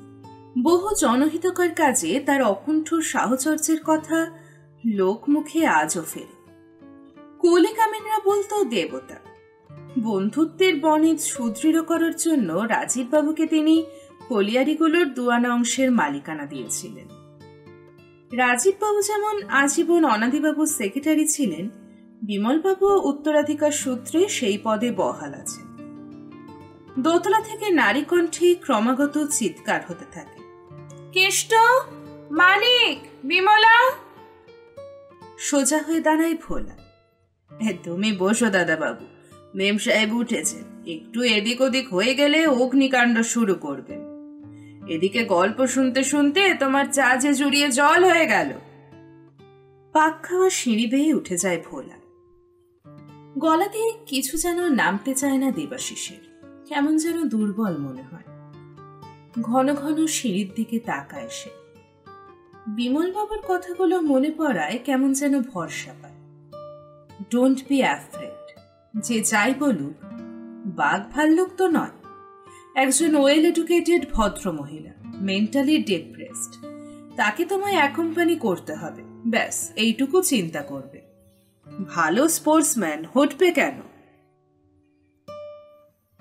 খাবারে হাত না দিয়ে চায়ে আস্তে আস্তে চুমুক দিতে থাকে দেবাশিস।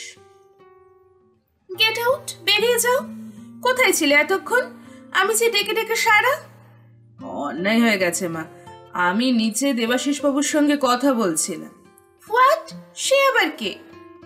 নতুন caretaker Babu. What a fun! তাহলে কেষ্টকে ব্রেকফাস্ট দিতে বলি। কোনো প্রয়োজন নেই। কোথায় সে? আগে কে? তোমার দেবাশিস বাবু। আগে ড্রয়িং রুমে। স্লিপিং গাউন পরে সিঁড়ি বেয়ে নামতে থাকেন তিনি। পিছনে ভীত সন্ত্রস্ত ভোলা। মিসেস রায়কে দেখে মিস্টার রায়ের সঙ্গে বয়সের ব্যবধান করতে গিয়ে খেই হারিয়ে ফেলে দেবাশিস। সিঁড়ি বেয়ে নামার তালে উচ্ছল যৌবনের উপচে পড়া ঢেউয়ের ধাক্কায় মাটিতে দৃষ্টি নেমে আসে তার। নমস্কার। ইনি বুঝি তোমার দেবাশিস বাবু? সঙ্গে সঙ্গে জবাব দেয় ভোলা, আগে হ্যাঁ। দেবাশিসের আরো কাছে এগিয়ে আসেন মিসেস রায়। কয়েক মুহূর্ত দাঁড়িয়ে থাকেন। দেবাশিস মুখ তুলতে পারে না। তারপর সোজা চলে যান একপাশে রাখা ফোনটার দিকে। হ্যালো, আমি কেতকে বলছি। Is it a selection? What shall I do with the boy? Shall I have to take his care? I don't want him, clear? Phone রেখে দেবাশিসের সামনে এসে দাঁড়ান মিসেস রায়। আপনার অ্যাপয়েন্টমেন্ট আমি ক্যান্সেল করে দিলাম। সমস্ত কিছুই লক্ষ্য করছিল দেবাশিস। কয়েক মুহূর্তের মধ্যে সবকিছু যেন ওলট পালট হয়ে গেল। আশা আকাঙ্ক্ষা সব ধূলিসাৎ। পায়ের তলা থেকে যেন মাটি সরে যাচ্ছে। নিজের অজান্তে বেপরোয়া হয়ে ওঠে দেবাশিস। অর্ধভক্ষ ব্রেকফাস্ট ছেড়ে উঠে পড়ে সে। এ যেন ডেকে এনে খেতে দিয়ে থালা ধরে টানা। 22 বছরের পৌরুষত্বে প্রচন্ড আঘাত পেয়ে টান হয়ে দাঁড়ায় সে। ঠিক আছে ভোলাদা, আমার বাক্স আর বেডিংটা এনে দাও, আমি চলে যাচ্ছি। But madam, you should withdraw your word. আমি ফিডিং বটল হাতে করে এখানে আসিনি যে you will have to take my care. তাছাড়া এমন প্রহসনের কি দরকার ছিল? আমার বয়সও সবকিছু তো অ্যাপ্লিকেশনে দেওয়াই ছিল। সবকিছু জেনে শুনে এরকমের অযথা হয়রানি করাটা আপনাদের কি ধরনের ভদ্রতা বুঝি না। মিসেস রায়ের মুখে একটা কালো ছায়া নেমে আসে। টেলিফোন বেজে ওঠে। মিসেস রায় রিসিভার তোলেন। ভোলা হতভম্ব। দেবাশিস বেরিয়ে আসে। বাইরে তার বাক্স ও বেডিংয়ের জন্য অপেক্ষা করে। মিসেস রায় চিৎকার করে ওঠেন, কল হিম, ভোলাদা, ওকে ডাকো, ওকে বলে বিমলবাবু ডাকছেন। দেবাশিস বলে, কোনো দরকার নেই, ভালো শিক্ষা হয়েছে। আমি তো ডাকছি না, বিমলবাবু ডাকছেন, না শোনার কি কারণ হতে পারে? দেবাশিস বিমলবাবুর বক্তব্য শোনে, বলে, আমাকে তো উনি আনফিট মনে করেছেন, সেক্ষেত্রে আমার কি করার আছে? মিসেস রায় অনুযোগের সুরে বলেন, আনফিট করব না মানে? গোবেচারার মতো মুখ নামিয়ে বসেছিলেন কেন? এখন তো খুব কথার খই ফুটেছে। রিসিভার নামিয়ে রাখে দেবাশিস। মিসেস রায়ের এই হঠাৎ পরিবর্তনের কারণ খুঁজে পায় না।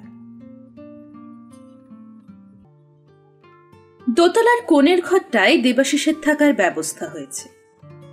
জানলার কাছে একটা চেয়ার টেনে বসেছিল সে। নিচে শাল নদীর বালির প্রশস্ত বুকের উপর দিয়ে সরু ফিতের মতো স্নেহধারা বয়ে চলেছে। ঠান্ডা হাওয়ায় একটু জিরিয়ে নিচ্ছিল সে। দরজায় টোকা পড়তে একটু ঘুরে বসে দেবাশিস। কে? আমি ভোলা। আরে তুমি, ভিতরে এসো। দেখলে তো খোকা বাবু, আমার মেম সাহেবের বাইরেটা কাঠখোট্টা হলেও ভিতরটা কত নরম। উনি তোমায় বাজিয়ে দেখছিলেন তুমি অল্পতে ঘাবড়ে যাও কিনা। উনি তোমায় চা খেতে ডাকছেন। কেন? একটু আগেই তো চা খেলাম। ওটা কি আর খাওয়া হলো? যা দিয়েছিলাম সবই তো পড়ে রইল। এইরকম গোলমালের মধ্যে কি আর খাওয়া হয়? দেবাশিস এড়িয়ে যাওয়ার চেষ্টা করে। ভোলাদা বলে, তোমাকে যখন ডেকে পাঠিয়েছেন তোমার যাওয়া উচিত দাদাবাবু। দেবাশিস এসে দেখে ব্যালকনিতে ব্রেকফাস্টের আয়োজন সম্পূর্ণ। মিসেস রায় তার জন্য অপেক্ষা করছেন। তার নিকটে দুটো অ্যালসেশিয়ান কুকুর লালাসিক্ত জিভ বের করে লেজ নাড়ছে। দৃষ্টি তাদের মিসেস রায়ের প্রতি নিবদ্ধ। সে কাছে আসতে কুকুর দুটো চিৎকার করে ওঠে। দেবাশিস কাছে যেতে ইতস্তত করে। মিসেস রায় ধমক দিতে কুকুর দুটো চুপ করে যায়। মিসেস রায় বলেন, ভয়ের কি আছে? ও দুটো শেকলে বাঁধা আছে, তুমি নির্ভয়ে আসতে পারো। দেবাশিস একটা চেয়ারে বসে পড়ে। কই, তোমার নাম বললে না তো? বলার সুযোগ দিলেন কই? শুরুতেই যা ঝড় বইয়ে দিলেন। আমার নাম Debashis Chattopadhyay. Sorry, don't mind for such trouble. বাহ, বেশ সুইট নাম তো তোমার। ওহো, তুমি বললাম বলে রাগ করলে না তো? তুমি কিন্তু আমার চেয়ে বয়সে অনেক ছোট। তারপর চায়ের সাথে সাথে প্রাথমিক আলাপ সেরে নেন। দেবাশিস সহজ হয়ে ওঠে। একজন বেয়ারাকে কুকুর দুটো খুলে দিতে বলেন মিসেস রায়। তোমার সঙ্গে কুকুর দুটোর আলাপ করিয়ে দিই, যাতে অপরিচিত ভেবে তোমাকে ট্রাভেলে না ফেলে। দেবাশিস মিসেস রায়ের আরো কাছে সরে বসে। তোমার ভয়ের কিছু নেই, ওরা খুব trained. Rummy, Julie, your friend, shake hand, shake hand. কুকুর দুটো সামনের একটা পা তুলে এগিয়ে দেয় দেবাশিসের দিকে। দেবাশিস একটার পা দুটো ধরে কোলের কাছে টেনে নেয়। তারপর মাথায় হাত বুলিয়ে আলাপ জমাতে থাকে। কিছুক্ষণের মধ্যে সে বেশ সহজ হয়ে যায় কুকুর দুটোর কাছে। থাকার জন্য এমনি একটা ঘর মনে মনে কল্পনা করেছিল দেবাশিস। পরিষ্কার, সুসজ্জিত।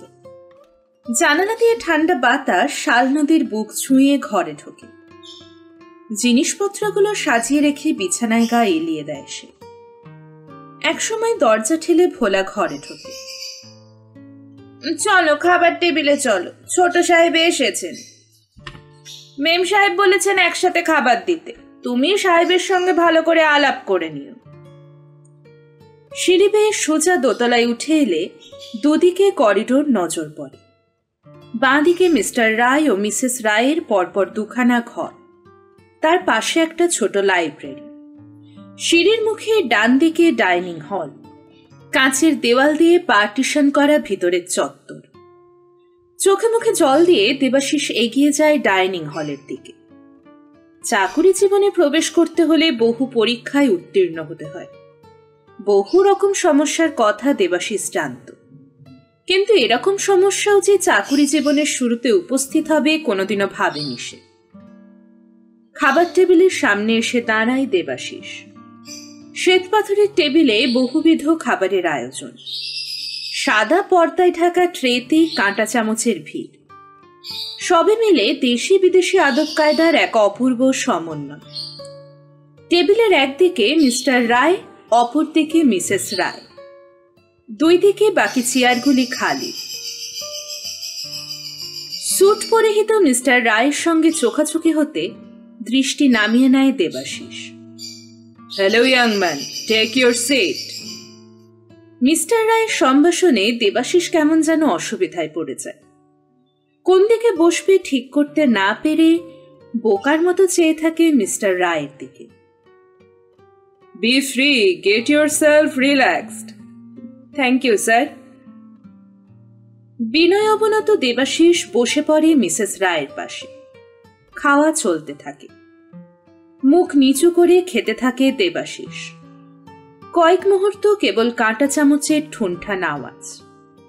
তারপর নীরবতা ভঙ্গ করলেন মিস্টার রায়। তাহলে কে তো কে? You are happy now, no more complain? Mrs Roy এক মনে খেয়ে চলেছেন। Look, young man, you will have to look after this family, especially of Mrs. Rai. She is very lonely. উনি যা বলবেন তাই করবে। Any hesitation, termination of service, okay? কিছু একটা জবাব দেবার মতো মনের অবস্থা তার ছিল না। চুপচাপ গলাধকরণ করে কথাগুলো। মিস্টার রায়ের কর্কশ কথার মধ্যে মনের কোনো স্পর্শ পায় না দেবাশিস। ঘাড় নাড়িয়ে সম্মতি জানায় কোনো মতে। সকালের পর দুপুর, দুপুর গড়িয়ে সন্ধ্যা, সন্ধ্যার পর রাত্রি। দিনগুলো কেমন করে কেটেছিল ভাবতে গেলে দেবাশিস কেমন যেন হয়ে যায়। একটা অব্যক্ত যন্ত্রণায় ছটফট করতে থাকে সে।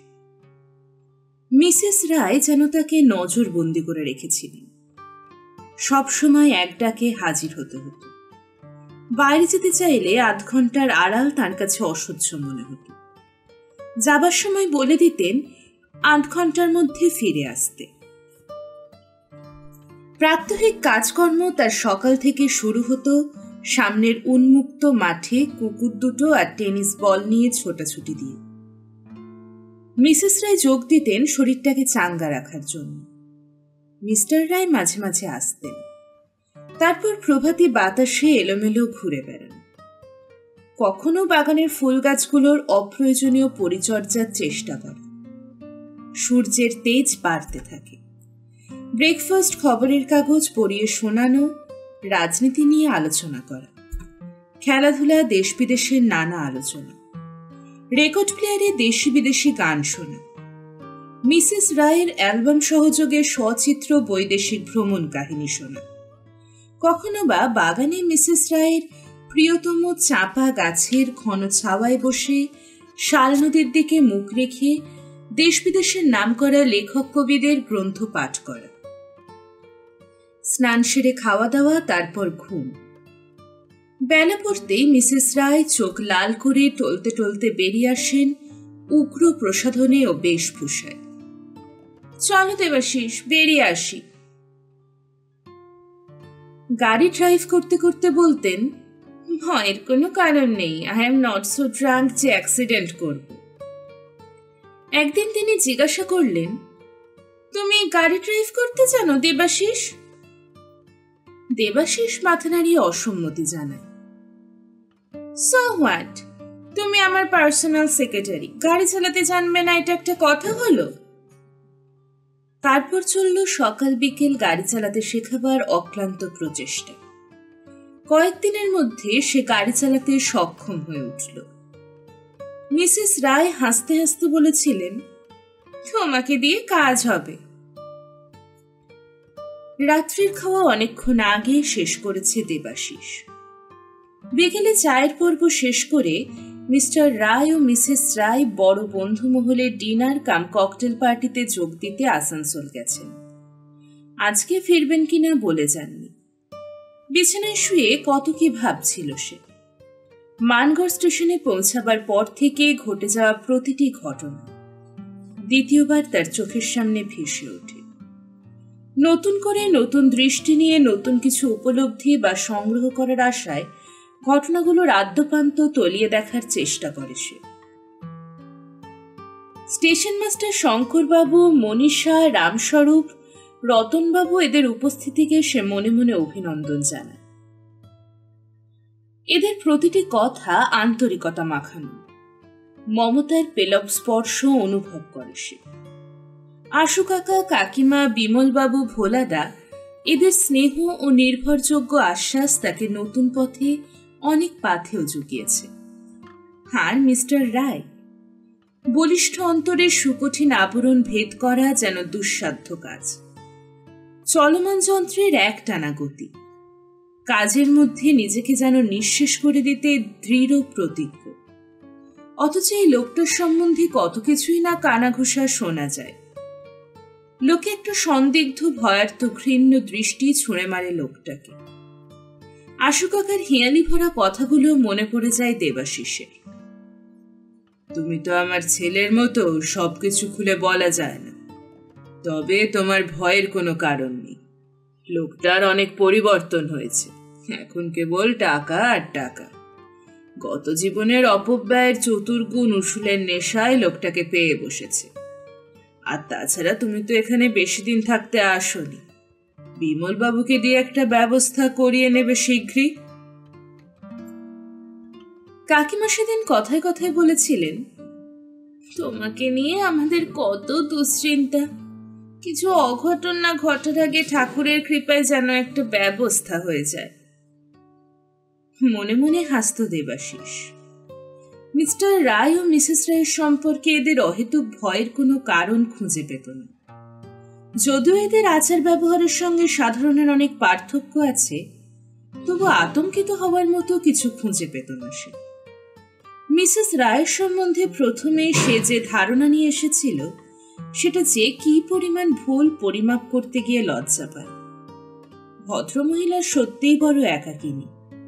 প্রচুর বিত্ত ও প্রাচুর্যের মধ্যে কেমন যেন একটা নিষ্পৃহ ছন্নছাড়া ভাব নিয়ে দিন কাটান।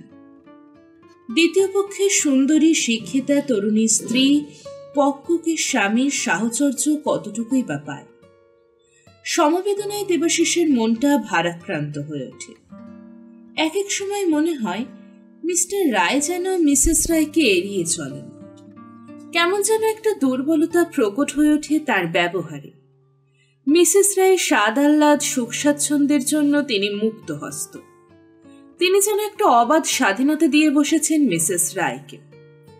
লোকে বলে বুড়ো বয়সের বউ কি না, তাই। তবে কেন মিস্টার রায় ও মিসেস রায়ের মধ্যে আচার ব্যবহার এত খাপছাড়া? একটা ব্যাপারে আরো অবাক হচ্ছিল দেবাশিস, যে মিসেস রায় এত মদ খান, মিস্টার রায় তবু আপত্তি করেন না কেন? সেদিন মিস্টার রায় দেবাশিসকে আড়ালে ডেকে বলেছিলেন, দেখো মিস্টার চ্যাটার্জি। দেবাশিস আপত্তি জানিয়েছিল, আমাকে আবার মিস্টার চ্যাটার্জি কেন, নাম ধরে ডাকলেই খুশি হব। ওকে ওকে, তোমার বস কিন্তু এক্সেসিভ ড্রিঙ্ক করেন, ডাক্তার প্রোটেকশন দিতে বলেছেন। আমি সব সময় থাকি না, তুমি কি বারণ করতে পারো না? এমন ধারা বেশি দিন চলতে দিলে লিভার অ্যাবসেস হয়ে মারা যাবেন। প্লিজ তুমি এদিকে নজর দাও। দেবাশিস বলেছিল সে তার যথাসাধ্য চেষ্টা করবে, কিন্তু মিস্টার রায়ের কি এ ব্যাপারে কিছুই করণীয় নেই। বিছানায় ছটফট করতে থাকে সে। মাঝে মাঝে মিসেস রায়ের এক ধরনের ভাব বিকার তাকে যথেষ্ট ভাবিয়ে তুলত। তিনি যেন ভাবনার অতল তলে ডুবে যেতেন, অসহায় দৃষ্টি মেলে এদিক ওদিক চাইতেন। একটা অব্যক্ত যন্ত্রণা চাপতে গিয়ে কেমন যেন বিতৃষ্ণার ভাব নিয়ে ছটফট করতেন। সামান্য ত্রুটিতে জ্বলে উঠতেন, জিনিসপত্র আছড়ে ফেলতেন মাটিতে। সারা বাড়ি জুড়ে তখন একটা তটস্থ অবস্থা। তারপর তিনি মদের বোতল হাতে নিজের ঘরে ঢুকতেন। ভাবতে ভাবতে কখন যে নিজের বাবা মা ভাই বোনেদের মধ্যে ফিরে এসেছে টের পায়নি দেবাশিস। বাবার কথা মনে হতে চোখের পাতা দুটো ভারী হয়ে ওঠে তার। বুক চিপে নিঃশ্বাস টানে সে।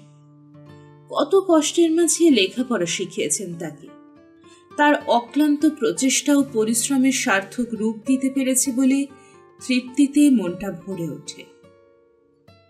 মনে মনে প্রতিজ্ঞা করে সে যেমন করে হোক তাকে মানুষ হতেই হবে।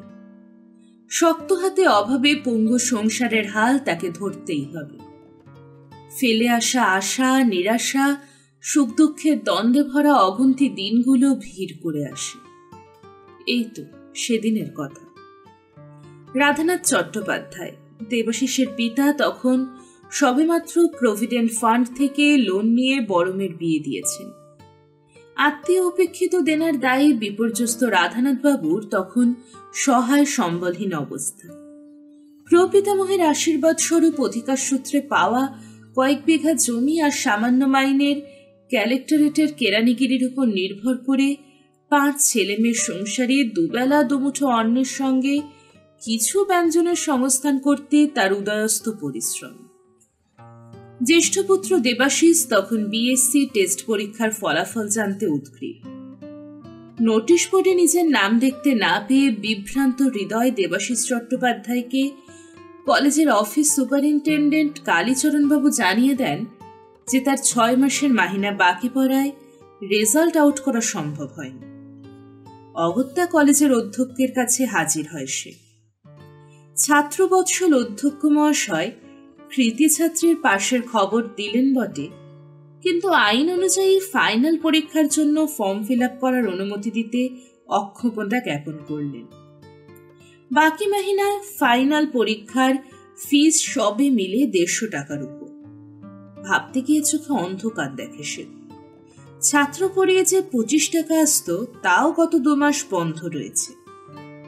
অজস্র চিন্তায় ব্যতিব্যস্ত মুখটা দিয়ে কালি মেখে বাড়ি ফেরে দেবাশিস। সন্ধ্যার আবছা আধারে কুয়াশার ঘন ঘটা, আকাশে বাতাসে শীতের কনকনানি। রোজকার অভ্যাস মতো হাত পা ধুয়ে রান্নাঘরের দাওয়ায় বসে মুড়ি চিবোচ্ছিল দেবাশিস। অন্নপূর্ণা দেবী বাসনপত্রগুলো ধুয়ে রান্নাঘরে তুলেছিলেন। দেবাশিসের ডাকে সাড়া দিয়ে বলেন, খোকা, আমায় ডাকছিস? হ্যাঁ মা, তুমি আমার কাছে একটু বসবে? কি বলবি বল, আমার এখন অনেক কাজ বাকি আছে। আমার কাছে বসো। থমকে নিয়ে পারি না বাবা। জানো মা, আজকে আমাদের রেজাল্ট বেরিয়েছে। তুই তো পাশ করবি। পাশ করব না মানে, বলছিলাম আমার রেজাল্ট আটকে দিয়েছে। কেন? আমার 6 মাসের মাইনে বাকি। বাকি মাইনে না দিলে ফর্ম ফিল আপ করা যাবে না। তোর বাবাকে বলেছিস? না, সব মিলে 150 টাকার মতো লাগবে, ও আমি বলতে পারবো না। এই সেদিন দিদির বিয়ে দিয়ে উঠলেন, চারদিকে দেনা। একখানা করি শোধ না হতেই বাবুল টাইফয়েডে পড়ল। আমার পৈতের আংটিটা বেচে ওষুধ কেনা হলো। ভালো পথ্য না পেয়ে সম্পূর্ণ সুস্থ হতে পারল না ছেলেটা। একটু পরিশ্রম করলে ধোকে। এই অবস্থায় আবার অতগুলো টাকা? না না, ও আমি পারবো না। সে কথা বললে তো চলবে না বাবা। তোর পড়াশোনাটা সকলের আগে প্রয়োজন। তোর বাবা আসুক, আমি বলবো। টাকার ব্যবস্থা নিশ্চয়ই হবে। মন খারাপ করতে হবে না, একটু বেরিয়ে আগে। না মা, কোথাও যেতে ইচ্ছে করছে না। অফিস থেকে বাড়ি ফেরার পথে বাজার করে নিয়ে আসা রাধানাথ বাবুর রোজকার অভ্যাস। সন্ধ্যা একটু গাঢ় হলে হাসি মুখে বাড়ি ফেরেন তিনি। দেবাশিস জ্ঞান হওয়া অবধি বাবার ওই শান্ত মুখে বেদনার মলিন ছায়া বড় একটা দেখেনি। অন্তরে অভাব দারিদ্র্যের প্রচণ্ড ঝড় যখন সারা বুক তোলপাড় করছে, তখনও হাসির রেশ লেগে থাকে ঠোঁটের দুই কোণে। দেবাশিসের ভয় সেখানে। নিজে অসহিষ্ণু হয়ে যদি অবাঞ্ছিত কিছু বলে বসে, তিনি আঘাত পাবেন বেশি। তার এতদিনের শিক্ষা বিফলে গেছে ভাবতে গিয়ে হয়তো হৃদয়টা ভেঙে খান খান হয়ে যাবে। কই গো, কোথায় গেলে? ও মা চন্দ্রা। যাই বাবা। চন্দ্রা দৌড়ে আসে। বাজারের থলিটা রেখে দিয়ে বালতিতে করে হাত পা ধোয়ার জন্য জল নিয়ে আসে। বড় বোন তন্দ্রার বিয়ে হওয়ার পর থেকে বাড়ির এই সব ফাইফরমাস খাটতে চন্দ্রাকে প্রস্তুত থাকতে হয়। চন্দ্রাও মনে প্রাণে চায় কিছু করতে। মা অন্নপূর্ণা দেবীর অক্লান্ত পরিশ্রমের ভার কিছুটা লাঘব করার জন্য সর্বদা ব্যস্ত সে। মাঝে মাঝে খেলতে খেলতে ভাই বোনে যখন ঝগড়া বাঁধে, তখন হয় মুশকিল। কান্নায় দু চোখ ছাপিয়ে বাবার ফেরার অপেক্ষায় বসে থাকে সে। অফিস থেকে তিনি ফিরে এলে চায়ের কাপ তুলে ধরে চৌকিতে বসা রাধানাথ বাবুর পিছনে এসে দাঁড়ায়। তারপর পিঠে হাত বোলাতে বোলাতে বলে, চা কেমন তৈরি করেছি বললে না তো বাবা? তোর চায়ের তুলনা হয় না মা, একেবারে ফার্স্ট ক্লাস। জানো বাবা, বাবলু আমায় কি বলেছে? কি বলেছে মা? বলেছে তুই আমাদের বাড়ির ঝি, যা করতে বলবো তাই করবি। আমি খুব করে বকে দেব মা, ও আর কোনোদিনও তোমায় এসব বলবে না। নিজের বাড়ির কাজ নিজে করলে কেউ কি আর ঝি হয়? উনুনে আগুন ধরাতে গিয়ে চোখ কচলাতে কচলাতে ঘরে ঢোকেন অন্নপূর্ণা দেবী। চন্দ্রা, আসার সঙ্গে সঙ্গে দাদাদের নামে বাবার কাছে নালিশ হচ্ছে, পড়তে বসকে যা। না না, ও তেমন কিছু বলেনি। তুমি কিছু বলবে খোকার মা? শীতের হাওয়ায় শিরশিরানি লাগে। কেঁপে ওঠা শরীরটা শাড়ির আঁচল দিয়ে ভালো করে জড়িয়ে নেন অন্নপূর্ণা দেবী।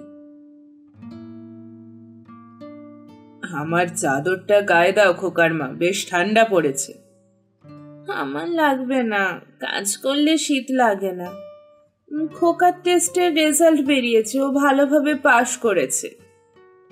ও তো ভালোভাবে পাশ করবে, তুমি দেখো, ও এ বংশের মুখ উজ্জ্বল করবে। আর কটা মাস, ভগবান সহায়, খোকা মানুষ হলে সুদিন আমাদের আসবেই। খোকা বলছিল ওর পরীক্ষার ফলাফল বের হয়নি, 6 মাসের মাইনে বাকি, কয়েকদিনের মধ্যে টাকা জোগাড় করতে না পারলে ছেলেটাকে পরীক্ষা দিতে দেবে না। ও কথা বলো না অন্নপূর্ণা, টাকা আমাকে জোগাড় করতেই হবে। আমি দিন রাত ওর কথা ভাবছি। বাপের মুখের দিকে চেয়ে ও মুখ ফুটে কিছু বলে না, কিন্তু আমি বাপ, সব বুঝি। একটা বই পর্যন্ত কিনে দিতে পারিনি, বন্ধুদের কাছ থেকে চেয়ে লাইব্রেরি থেকে নিয়ে এসে এত কষ্ট করে পড়া তৈরি করলো, আর সামান্য কটা টাকার জন্য পরীক্ষায় বসতে পারবে না, এ কি কখনো হয়? তুমি কিছু ভেবো না, বড় ধান পেকেছে, কাটিয়ে ঝাড়িয়ে বিক্রি করে টাকা জোগাড় করব। ধান বেচে দিলে সংসার চলবে কি করে? ছেলে মেয়েদের মুখে দুমুঠো ভাতের জোগাড় করবে কি করে? ওসব এখন থেকে মনে করিয়ে পাগল করে দিও না খোকার মা, ভগবান আছেন, তিনি সব ব্যবস্থা করবেন। দরজায় হঠাৎ জোর আঘাত হতে থাকে। তাড়াতাড়ি বিছানা ছেড়ে ওঠে দেবাশিস। কে? আমি, ভোলাদা, তাড়াতাড়ি দরজা খোলো। দরজা খুলে বেরিয়ে আসে দেবাশিস। ভোলাদার চোখে মুখে একটা ত্রস্ত ভাব। এইমাত্র ছোট সাহেব আসানসোল থেকে ফিরলেন, দুজনায় প্রায় বেহুশ। সাহেবকে কোনো রকমে ওনার ঘরে পৌঁছে দিয়ে এসেছি, কিন্তু মেম সাহেবকে সামলানো দায় হয়ে পড়েছে। কি যে মাথা মুন্ডু বলছেন বুঝতে পারছি না, এই হলো অপরাধ। চিৎকার করে বাড়ি মাথায় তুলেছেন। যা কিছু সামনে পাচ্ছেন ছুঁড়ে মারছেন। আজ মাত্রা খুব বেশি হয়ে গেছে। দেবাশিস তড়িৎ গতিতে নেমে আসে একতলায়। চারিদিকে ভাঙা কাঁচের ছড়াছড়ি, আসবাবপত্র এলোমেলো। সিঁড়ির একপাশে কেষ্ট বিমলা কাঠ হয়ে দাঁড়িয়ে আছে। উডেন স্ক্রিনের ভিতর থেকে এক হাতে গ্লাস আর এক হাতে ড্রাইজিনের বোতলটা নিয়ে টলতে টলতে বেরিয়ে আসেন মিসেস রায়। গেট আউট, সব বেরিয়ে যা। আমার বাড়ি, আমি যা খুশি তাই করব। তোদের সাহেবকে কেয়ার করি না তো তোদেরকে কেয়ার করব। সবাই, এমনকি ভোলাদাও ভয়ে মিসেস রায়ের নজরের আড়ালে চলে যায়। দেবাশিস এক দৃষ্টে চেয়ে থাকে মিসেস রায়ের দিকে। এক্ষেত্রে কি করা উচিত ভেবে ঠিক করতে পারে না। তবে মদের বোতলটা মিসেস রায়ের কবল থেকে মুক্ত করতে না পারলে যে সাংঘাতিক কিছু করতে পারে, এ অনুমান তার মনেই চেপে বসে। সে আস্তে আস্তে এগিয়ে যায়। মিসেস রায় গর্জিয়ে ওঠেন, ও তুমি গেলে না? এক হাতে মদের বোতলটা পিছনে আড়াল করেন। You don't care me, you don't hear me. বোতলটা আমায় দিন। দেবাশিস আরো কাছে এগিয়ে আসতে দেখে মিসেস রায় কয়েক পা পিছিয়ে দেওয়ালে পিঠ এলিয়ে অসহায়ভাবে ফুঁসতে থাকেন। সারা মুখে বিন্দু বিন্দু ঘাম জমে ওঠে। চিৎকার করে ওঠেন, So audacity, then you must feel the consequence. কাঁচের গ্লাসটা ছুঁড়ে মারেন দেবাশিসকে লক্ষ্য করে। হতচকিত দেবাশিস হাত দিয়ে আটকাতে চেষ্টা করে। হাত ছুঁয়ে আকাশি রঙের পাতলা গেলাসটা তার কপালে আঘাত করে টুকরো টুকরো হয়ে ভেঙে পড়ে। তারপর দেবাশিসের কপাল থেকে চিবুক পেয়ে ফোঁটা ফোঁটা রক্ত ঝরতে থাকে পার্সিয়ান কার্পেটের বুকে। মিসেস রায় চোখ বড় করে ঠোঁট কামড়াতে থাকেন। Happy? Anything more you want from me? Debashis এক হাতে ক্ষতস্থানটা চেপে ধরে। তারপর মিসেস রায়ের হাত থেকে বোতলটা কেড়ে নিয়ে একপাশে রেখে দেয়। দেবাশিসের রক্তাক্ত মুখ দেখে মিসেস রায় যেন হঠাৎ আঁতকে ওঠেন, যেন চোখের সামনে বিভীষিকা দেখছেন। ভোলাদা ছুটে আসে, এ কি হলো দাদা বাবু? আমার জন্য চিন্তা করো না, এসো দুজনে মিলে মেম সাহেবকে শোবার ঘরে পৌঁছে দিয়ে আসি। মিসেস রায় এক হাতে নিজের চোখ দুটো চেপে ধরেন। দেবাশিসের কাঁধে ভর দিয়ে টলতে টলতে কোনো রকমে উপরে চলে যান। ড্রাইভার হরি কখন যে কলিয়ারির ডাক্তার খগেনবাবুকে আনতে গিয়েছে কেউ টের পায়নি। হন্তদন্ত খগেনবাবু যখন ড্রয়িং রুমের দরজায়, তখন ভোলার কাঁধে ভর করে রক্তাপ্লুত দেবাশিস সিঁড়ি বেয়ে নেমে আসছে। বিচলিত হয়ে ওঠে খগেনবাবু। এ কি করছেন মশাই? আর বলবেন না। একটা ঢোক গেলে কি যেন বলতে যাচ্ছিল দেবাশিস।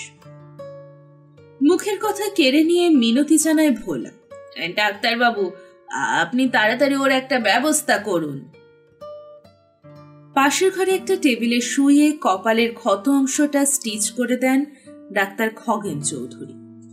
তারপর সালফোনামাইড পাউডার দিয়ে ব্যান্ডেজ করে দেন। এটিএসও পেনিসিলিন ইনজেকশন দেওয়ার পর ভোলাকে বলেন, ওনাকে ওনার ঘরে নিয়ে যাও, ওনার বিশ্রামের প্রয়োজন। 2-1 দিন চলাফেরা কম করবেন। ভোলা খগেনবাবুর পিছন পিছন এগিয়ে যায়। ভয়ের কিছু নেই তো ডাক্তার বাবু, অনেকটা রক্ত পড়েছে। না বাপু না, জোয়ান ছেলে, ওটুকু রক্তপাতে কাবু হওয়ার পাত্রও নয়। সে রাত্রির অব্যক্ত যন্ত্রণার কথা আজও ভুলতে পারে না দেবাশিস। মনে মনে প্রতিজ্ঞা করে বসে, এখানে আর নয়। রাত্রিটা কোনো রকমে কেটে গেলে কাল সে এখান থেকে চলে যাবে। আশু কাকা, কাকিমা, এখানকার অনেকের এ বাড়ির সম্বন্ধে ভীতি ও আশঙ্কা যে অমূলক নয়, সে আজ মর্মে মর্মে উপলব্ধি করেছে। যদি ক্লাসটা আরেকটু নিচে চোখে এসে লাগতো তাহলে কি হতো? আটকে ওঠে সে। এবারে সবকিছু যেন এলোমেলো। তার দম যেন ফুরিয়ে এসেছে।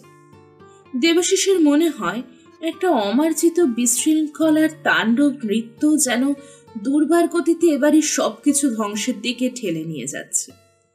এর থেকে যেন কারোর রেহাই নেই। যে পালাতে পারবে সে বেঁচে যাবে। ক্ষতের যন্ত্রণায় কেমন যেন মাথাটা ভারী হয়ে উঠেছে। অস্থির দেবাশিস ঘুমের সঙ্গে সারা রাত্রি লড়াই করে কোকিল ডাকার একটু আগে আত্মসমর্পণ করে। সে রাত্রে দেবাশিস কি ভেবেছিল এরপর অনেক কিছুর মূল্য তাকে দিতে হবে? ভোরের আলো শাল নদীর ছোট ছোট ঢেউয়ের বুকে চিকচিক করছে। ঝলমল রৌদ্র কমফোর্টেবল কর্নারে সারা চত্বর জুড়ে ছোটাছুটি করছে। মিস্টার রায় প্রাতরাশ সেরে কাজে বেরিয়ে গেছেন। গত রাত্রের অপ্রীতিকর ঘটনার কোনো খবর হয়তো তাঁর কর্ণগোচর হয়নি, কিংবা এসব সামান্য ব্যাপার নিয়ে মাথা ঘামানোর প্রয়োজন কোনোদিন অনুভব করেননি। আজ একটু আগেই ঘুম ভেঙেছিল মিসেস রায়ের, কিন্তু গত রাত্রিতে অত্যধিক ড্রিঙ্ক করার ফলে হ্যাংওভার তখনও কাটেনি। বার কয়েক হাই তুলে পর্দা সরিয়ে জানালার দিকে ঝুঁকে চাকরদের ডাকতে থাকেন তিনি। ভোলা একটা পটে ঠান্ডা জল নিয়ে যাচ্ছিল। ভোলাদা, কোথায় যাচ্ছ? শোনো এদিকে। দেবাশিস বাবুর কাছে যাচ্ছি মা। হাতে ওটা কি? দেবাশিস বাবুর 101 ডিগ্রি জ্বর মা, ডাক্তারবাবু এসে দেখে গেলেন। দ্রুতপদে দেবাশিসের ঘরে ভেজানো দরজা ঠেলে ঢুকে পড়েন মিসেস রায়। দেবাশিস পাশ ফিরে শুয়েছিল। ব্যান্ডেজ বাঁধা অবস্থায় তাকে দেখে চিৎকার করে ওঠেন তিনি। কি হয়েছে তোমার? আমি কি করেছি? I was so drunk. মদই আমায় খাবে। দেবাশিসের পাশে বসে আলতোভাবে তার মুখটা ঘুরিয়ে নেন নিজের দিকে। তারপর কান্নায় ভেঙে পড়েন তিনি। বহু বছরের সঞ্চিত মেঘ যেন মুষলধারে ঝরতে থাকে। শক্ত হৃদয়ের ভিতরে বয়ে যাওয়া ফল্গুধারার এমন বহিঃপ্রকাশে দেবাশিসের বাকশক্তি রোধ হয়ে আসে। তারও দুচোখ জলে ভরে ওঠে। নিজেকে সংযত করার চেষ্টায় আবার পাশ ফেরে সে। এ কান্নার যেন শেষ নেই। বহুদিনের সঞ্চিত বেদনা অকস্মাৎ ভীষণভাবে আত্মপ্রকাশ করেছে। কিছুক্ষণ পর দেবাশিস উঠে বসে। ঘোলাটে চোখে আর ধরা গলায় আন্তরিক আবেদন জানিয়ে মিসেস রায়কে সংযত করার চেষ্টা করে। এ আপনি কি করছেন? কাঁদবার মতো কিছু ঘটেনি, সামান্য কেটে গেছে। এ তো আপনি ইচ্ছে করে মারেননি। তুমি আমায় পাগল করে দেবে দেবাশিস, প্লিজ তুমি চুপ করো। তোমার এই বিনয় আমার অসহ্য। আপনি যদি চুপ না করেন আমি অসুস্থ শরীর নিয়ে চলে যাব। উঠবার চেষ্টা করে দেবাশিস। মিসেস রায় তাড়াতাড়ি ধরে শুইয়ে দেন। একটা চেয়ার টেনে দেবাশিসের মাথার কাছে বসে ফোঁপাতে থাকেন শিশুর মতো। দেবাশিসের চুলের ভেতর আঙুল চালাতে চালাতে রাগতভাবে বলেন, কে তোমায় ওই সময় আমার কাছে যেতে বলেছিল সর্দারি করে? জানো না সে সময় আমি অন্যরকম হয়ে যাই। যেমন মাতব্বরি করে যাওয়া তেমনি ফল হয়েছে। এখন চুপচাপ শুয়ে থাকো। উঠেছ কি তোমার একদিন কি আমার একদিন। অনেকক্ষণ বসে থাকেন তিনি দেবাশিসের কাছে। ওষুধপত্রগুলো নাড়াচাড়া করেন, জানালাগুলো খুলে দেন, জিনিসপত্রগুলো ঠিকঠাক জায়গায় গুছিয়ে রাখেন। ভোলাকে দোষারোপ করেন, বাপ মা ছেড়ে ছেলেটা আমাদের কাছে এসেছে, আর তোমরা তার কোনো সুবিধা অসুবিধার প্রতি লক্ষ্য রাখো না। তোমরা সকলে যখন কেটে পড়েছিলে তখন কেন সে সময় ওকে আমার কাছে যেতে দিলে? 2-3 দিন বিছানায় শুয়ে কাটিয়েছে দেবাশিস। বিছানায় শুয়ে কেবল চিন্তার জাল বুনেছে। নিজের চিন্তা, বাড়ির ভাবনা ছাপিয়ে বারবার মিসেস রায়ের কথা ভেবেছে সে। এই কদিনে মিসেস রায়ের স্নেহের পেলব স্পর্শ তাকে অভিভূত করে ফেলেছে। মনের কোণে একটা মিষ্টি অনুভূতি ধীরে ধীরে তার সমস্ত হৃদয় জুড়ে ছড়িয়ে পড়েছে। নানা চিন্তার ফাঁকে জানলা দিয়ে তাকায় সে। দুপুর গড়িয়ে বিকেল ছুঁই ছুঁই। কমফোর্টেবল কর্নার জুড়ে নিস্তব্ধতা। ঘণ্টা দুয়েক আগে মিসেস রায় কলকাতা গেছেন কি একটা জরুরি কাজে। গোটা বাড়ির দায়িত্ব ভোলার। দেবাশিসের চোখে তখনও ঘুমের আমেজ। ভোলা দুধ পাউরুটি নিয়ে হাজির হয়। দাদাবাবু ওঠো। দেবাশিস চোখ মেলে তাকায়। পাশে এসে একটা টুল টেনে বসে ভোলা। খেতে ইচ্ছে নেই ভোলাদা? ছেলে মানুষই করো না, অতটা রক্তপাত হয়েছে, কিছু না খেলে দুর্বল হয়ে পড়বে যে। ভোলা কোনো ওজর আপত্তি শোনে না। খাওয়া শেষ হলে ভোলার দিকে তাকায় দেবাশিস। ভোলা মিনতি জানায়, আমার কথাগুলো একটু দয়া করে শুনে চলো দাদাবাবু, না শুনলে মেম সাহেব আমাকে বকাবকি করবেন। আমি অবশ্য মেম সাহেব যা যা করতে বলে গেছেন তার বাইরে যাব না। তুমি ঠিকই বলো ভোলাদা, তোমার মেম সাহেবের তুলনা হয় না। যত বেশি ওনার সান্নিধ্য পাচ্ছি ততই ভালো লাগছে তাকে। তুমি ঠিক ধরেছ দাদাবাবু, তোমাকে আমি সব বলবো। আগে মেম সাহেব এমনটি ছিলেন না, সব ওই ছোট বাবুর দোষ। একমাত্র তুমি মেম সাহেবকে ও পথ থেকে ঘোরাতে পারো। তোমার কষ্টে মেম সাহেবের চোখে জল দেখে আমি বুঝতে পেরেছি মেম সাহেবকে তুমি যেন ভুল বুঝো না দাদাবাবু। হৃদয়ের আকুলতার চরম প্রকাশ কণ্ঠস্বরে। মিসেস রায়ের জন্য ভোলার এই মর্মবেদনা দেবাশিসের মনের কেন্দ্রে আঘাত করে। কে জানে, হয়তো ওর জীবনের ফেলে আসা অধ্যায়গুলো ভোলার জানা। এখানে আসার পর ঘটে যাওয়া কয়েকটা ঘটনা ও জনশ্রুতি তাকে চঞ্চল করে তোলে। সে ভোলাদাকে কাছে ডেকে ফিসফিস করে বলে, ভোলাদা, তুমি আমায় এবারের ইতিহাস বলবে? আমার সব গোলমাল হয়ে যাচ্ছে। সবকিছু শুনলে আমি ওদের বুঝতে পারবো। আমি বুঝতে পারবো মিসেস রায়ের বেদনা কোথায়। ভোলা উঠে দাঁড়ায়, তারপর আস্তে আস্তে দরজার দিকে এগিয়ে যায়। তুমি চলে যাচ্ছ ভোলাদা? না দাদাবাবু, দোরটা বন্ধ করে দিই। সেদিন উন্মুখ দেবাশিসের কাছে অপটু বক্তা ভোলা তার কর্মজীবনের শুরু থেকে ঘটে যাওয়া কতগুলো টুকরো টুকরো ঘটনার সমন্বয়ে যে ইতিহাসের পটভূমিকা তুলে ধরেছিল, তাই থেকে সে খুঁজে পেয়েছিল পরবর্তী ইতিবৃত্তের যোগসূত্র এবং তার কার্যকরণ জটবাঁধা এলোমেলো ভাবনার মধ্যে একটা সামঞ্জস্য। অকালে মাতৃহারা একমাত্র সন্তানের শিক্ষা দীক্ষার ব্যাপারে কোনো ত্রুটি রাখেননি পান্নালাল রায়ের পিতা অনাদিশঙ্কর রায়। ইঞ্জিনিয়ারিং কলেজে প্রচুর টাকা দান করে ছেলেকে ভর্তি করে দেন। বুদ্ধিমান পিতা মনে প্রাণে চাইতেন ছেলে ইঞ্জিনিয়ার হবে, সব দিক দিয়ে চৌখস হবে। ছেলের কিন্তু পড়ায় মন কোনোদিনই ছিল না। আরাম ও বিলাস পাশনের দিকে প্রবল আকর্ষণ ছিল তার। কালক্রমে অসৎ সংসর্গে পড়ে ক্লাবে গিয়ে দস্তুর মতো মদ খেয়ে ফিরিঙ্গি পাড়ায় রাত কাটাতে অভ্যস্ত হয়ে গিয়েছিল সে। একদিন হোস্টেল পালানোয় পান্নালাল রায়কে কলেজ থেকে দূর করে দিলেন প্রিন্সিপাল। লজ্জায় অপমানে অনাদিবাবু মুচড়ে পড়েন। ছেলের চারিত্রিক অধঃপতনের কারণ খুঁজতে গিয়ে হাঁপিয়ে ওঠেন তিনি। ভাবলেন বিয়ে দিলে হয়তো ছেলের মতিগতির কিছুটা পরিবর্তন হবে। ব্যারিস্টার বন্ধুর কন্যার সঙ্গে বিয়ে দিলেন তিনি, কিন্তু ভবি ভুলবার নয়। 2-1 বছর যেতে না যেতেই একই ঘটনার পুনরাবৃত্তি।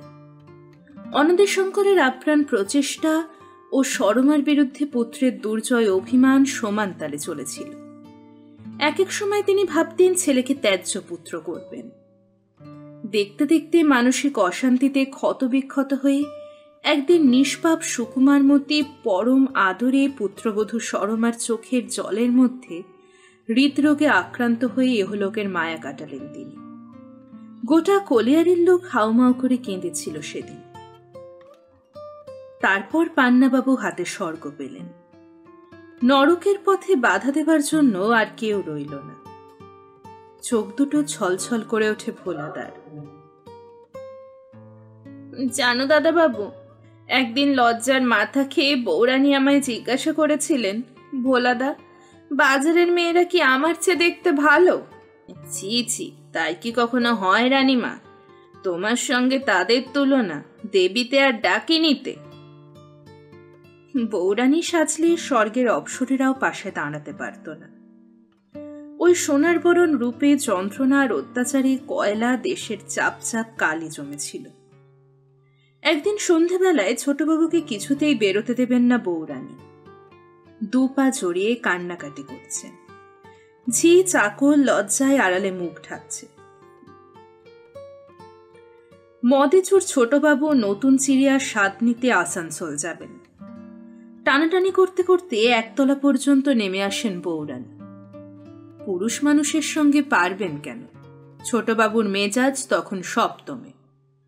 রাস্কেল, কি আছে তোমার যে আঁচল ধরে থাকবো? বলে মারলেন গালে 1 চড়। কাঁদতে কাঁদতে জবাব দেন বৌরানী, তুমি যা চাইবে সব দেব, আমার সবকিছু উজাড় করে দেব। নির্লজ্জের মতো হাসতে থাকেন ছোটবাবু। আজ কোন উপন্যাস পড়েছ প্রেমে যে হাবুডুবু খাচ্ছ? রাধিকা রমণের নাম জানো তো? তোমাদের কানাই ঠাকুর, তার তো শত শত গোপিনী ছিল, কেউ তো তার জন্য তোমার মতো টানা হেঁচড়া করতো না। মোদ্দা কথা কি জানো সরমা? ও একটা নিয়ে আমার চলে না। গুনগুন করে গান গাইতে গাইতে বেরিয়ে যান ছোটবাবু। দাপুরে একজন ছিল, নাম তার কানু, কলিতে এসেছে সে, নাম তার পানু। আমার সমস্ত দেহ জুড়ে কালবৈশাখীর ঝড় উঠত। শরীরের শক্ত মাংসপেশি বিদ্রোহ করতে চাইত, কিন্তু আমি চাকর। তারপর কি হলো জানো? সেই রাত্রিতেই দোতলা থেকে ঝাঁপ দিয়ে আত্মহত্যা করলেন বৌরানী। মরে নিষ্কৃতি পেলেন ছোটবাবুর হাত থেকে। ছোটবাবুও হাঁপ ছেড়ে বাঁচলেন। ছন্ন ছাড়া নরকপুরীতে তখন একদিন পার হলে মনে হতো একটা যুগ। মাঝে মাঝে মন চাইতো সব ছেড়ে দিয়ে দূরে কোথাও চলে যেতে, কিন্তু ওই যে বাবুর মৃত্যুশয্যায় কথা দিয়েছিলাম যে এ বাড়ি ছেড়ে কোথাও যাব না, তার দুষ্টমতি ছেলেটাকে দেখব, ওই বাঁধন আমাকে সবচেয়ে কাবু করেছে। ছোটবাবুর দুর্নামে তখন এ তল্লাটি ঢিঢি পড়ে গিয়েছে। আড়ালে লোকে বলতো, ওই বাপের এই ছেলে, আজ একটাকে ধরে আনে তো কাল আরেকটাকে। অসহ্য হয়ে উঠেছিল আমার। একদিন থাকতে না পেরে বললাম, ছোটবাবু, এটা কি তোমার ভালো হচ্ছে? না হয় আবার বিয়ে করো, লোকে যে ছিছি করছে, টেকা যায় না। দেখো ভোলাদা, তুমি অন্তত আমাকে জ্ঞান দিও না। ভালো মন্দ বোঝবার ক্ষমতা আমার আছে, লোকে কি বলে ভাবতে বসার মতো সময় বা ধৈর্য কোনোটা আমার নেই। আর চরিত্রের কথা বলছো, লোকে আমায় লম্পট বলে, এই তো, তা বলুক, ওরা হিংসে করে বলে, লম্পটি করার মতো ক্ষমতা বা সাহস ওদের নেই বলে। অনাদিশঙ্কর রায় দূরদৃষ্টির অভাব ছিল না। তার অবর্তমানে নিজের হাতে করা এই বিশাল সম্পত্তির কি হাল হবে চিন্তা করে সকল রকমের সুবন্দোবস্ত তিনি করে গিয়েছিলেন, যাতে করে তার কুলাঙ্গার পুত্র একটি আঁচড়ও কাটতে না পারে। বন্ধুপুত্র বিমল চৌধুরীকে তিনি তৈয়ারি করেছিলেন নিজের মনের মতো করে। নিশ্চিন্ত হয়েছিলেন বিমলবাবুর দক্ষতা দেখে। বেপরোয়া ঘোড়ার শক্ত লাগাম বিমলবাবুর শক্ত হাতে গুঁজে দিয়েছিলেন তিনি। নির্দেশ ছিল, ঠিক পথে যদি চলে কোনো আপত্তি নেই, কিন্তু বিপথে পা বাড়ালেই কোষে লাগাম, কোনো আপোষ নেই। পুত্রবধূ বা বিমলবাবুর সম্মতি ছাড়া তার প্রতিষ্ঠানের কোনো আর্থিক বা বৈষয়িক লেনদেনের কোনো অধিকার নেই পান্নাবাবুর, একমাত্র বরাদ্দ মাসোহারা ছাড়া। সেই জন্য পৈতৃক ব্যবসা ছাড়া কন্ট্রাক্টরি ও অন্যান্য ব্যবসা করে পান্নাবাবুকে তার আর্থিক চাহিদার যোগান দিতে হতো। তারপর দাদাবাবু একদিন এক মেম সাহেব এসে হাজির। ছোটবাবু সেই সময় কি এক কাজে বাইরে গিয়েছিলেন। ছোটবাবুর খোঁজে মেম সাহেব এসেছে শুনে কাজ ফেলে দৌড়ে গেলাম। আমাকে দেখে ভাঙা ভাঙা বাংলায় বলল, আমার হাজবেন্ড পান্নাবাবু কোথায় আছে? মেমের কথা শুনে আমার চক্ষু ছানা বড়া। মেম আবার বলে কি? আমি বললাম, আপনাকে বিয়ে করলো কবে? সে কৈফিয়ত তোমাকে দিতে হবে নাকি? মেম সাহেবের মেজাজ দেখে নিজেকে সামলে নিলাম। মনে মনে ভাবলাম, ছোটবাবুর অসাধ্য কিছু নেই। মালপত্র ভিতরে তুলে রাখলাম। তারপর বহাল তবিয়তে থাকতে লাগলেন ছোটবাবুর ডার্লিং মেম। মেম সাহেবকে দেখে ছোটবাবুর আর আনন্দ ধরে না। ইংরাজির তুফান ছুটছে তখন বাড়িতে। মেম সাহেবের বন্ধু বান্ধবী আত্মীয় স্বজনের আনাগোনায় আমরা তখন আধমরা। গাড়ির পিছনে কাঠের বাক্স ভর্তি মদ আসতো এবেলা ওবেলা। ছোটবাবু হাসে তো মেম সাহেব হাসেন। ছোটবাবু বেহুশ হয়ে ঢলে পড়লে টলতে টলতে ডার্লিং মেম তাকে সামলায়। গোটা বাড়ি তখন সুঁড়িখানা। বুক ভরে বাতাস টানার উপায় ছিল না, নেশা ধরে যেত। মাস কয়েক বেশ হই হুল্লোড়ে কাটল। তারপর আবার সেই গন্ডগোল, সেই অশান্তি। হঠাৎ একদিন বাক্স প্যাটরা নিয়ে কোথায় যেন চলে গেলেন ছোটবাবুর ডার্লিং মেম। সেই যে গেলেন আর দেখা মেলেনি তার। তারপর কত কি কাণ্ড, সে এক মহাভারত পাঠ হয়ে যাবে। অফিসে চাঁদের হাট বসিয়েছিলেন ছোট সাহেব। এই তো বছর কয়েক আগে নতুন মা এসে সব তাড়ালেন।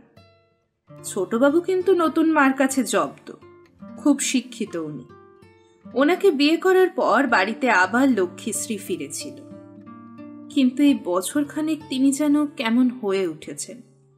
এই যে মদ খাওয়া দেখছেন, ছোটবাবু ওনাকে ধরিয়েছেন। এখন তার ঠেলা সামলাতে ছোটবাবুও অস্থির। এতক্ষণ শুনছিলেন দেবদূতের লেখা বাসনার অন্তরালের প্রথম পর্ব। উপন্যাসটি আপনাদের কেমন লাগছে অবশ্যই জানাবেন কমেন্ট বক্সে। আর এখনো আমার চ্যানেলটি সাবস্ক্রাইব করে না থাকলে এক্ষুনি চ্যানেলটিকে সাবস্ক্রাইব করে নিন।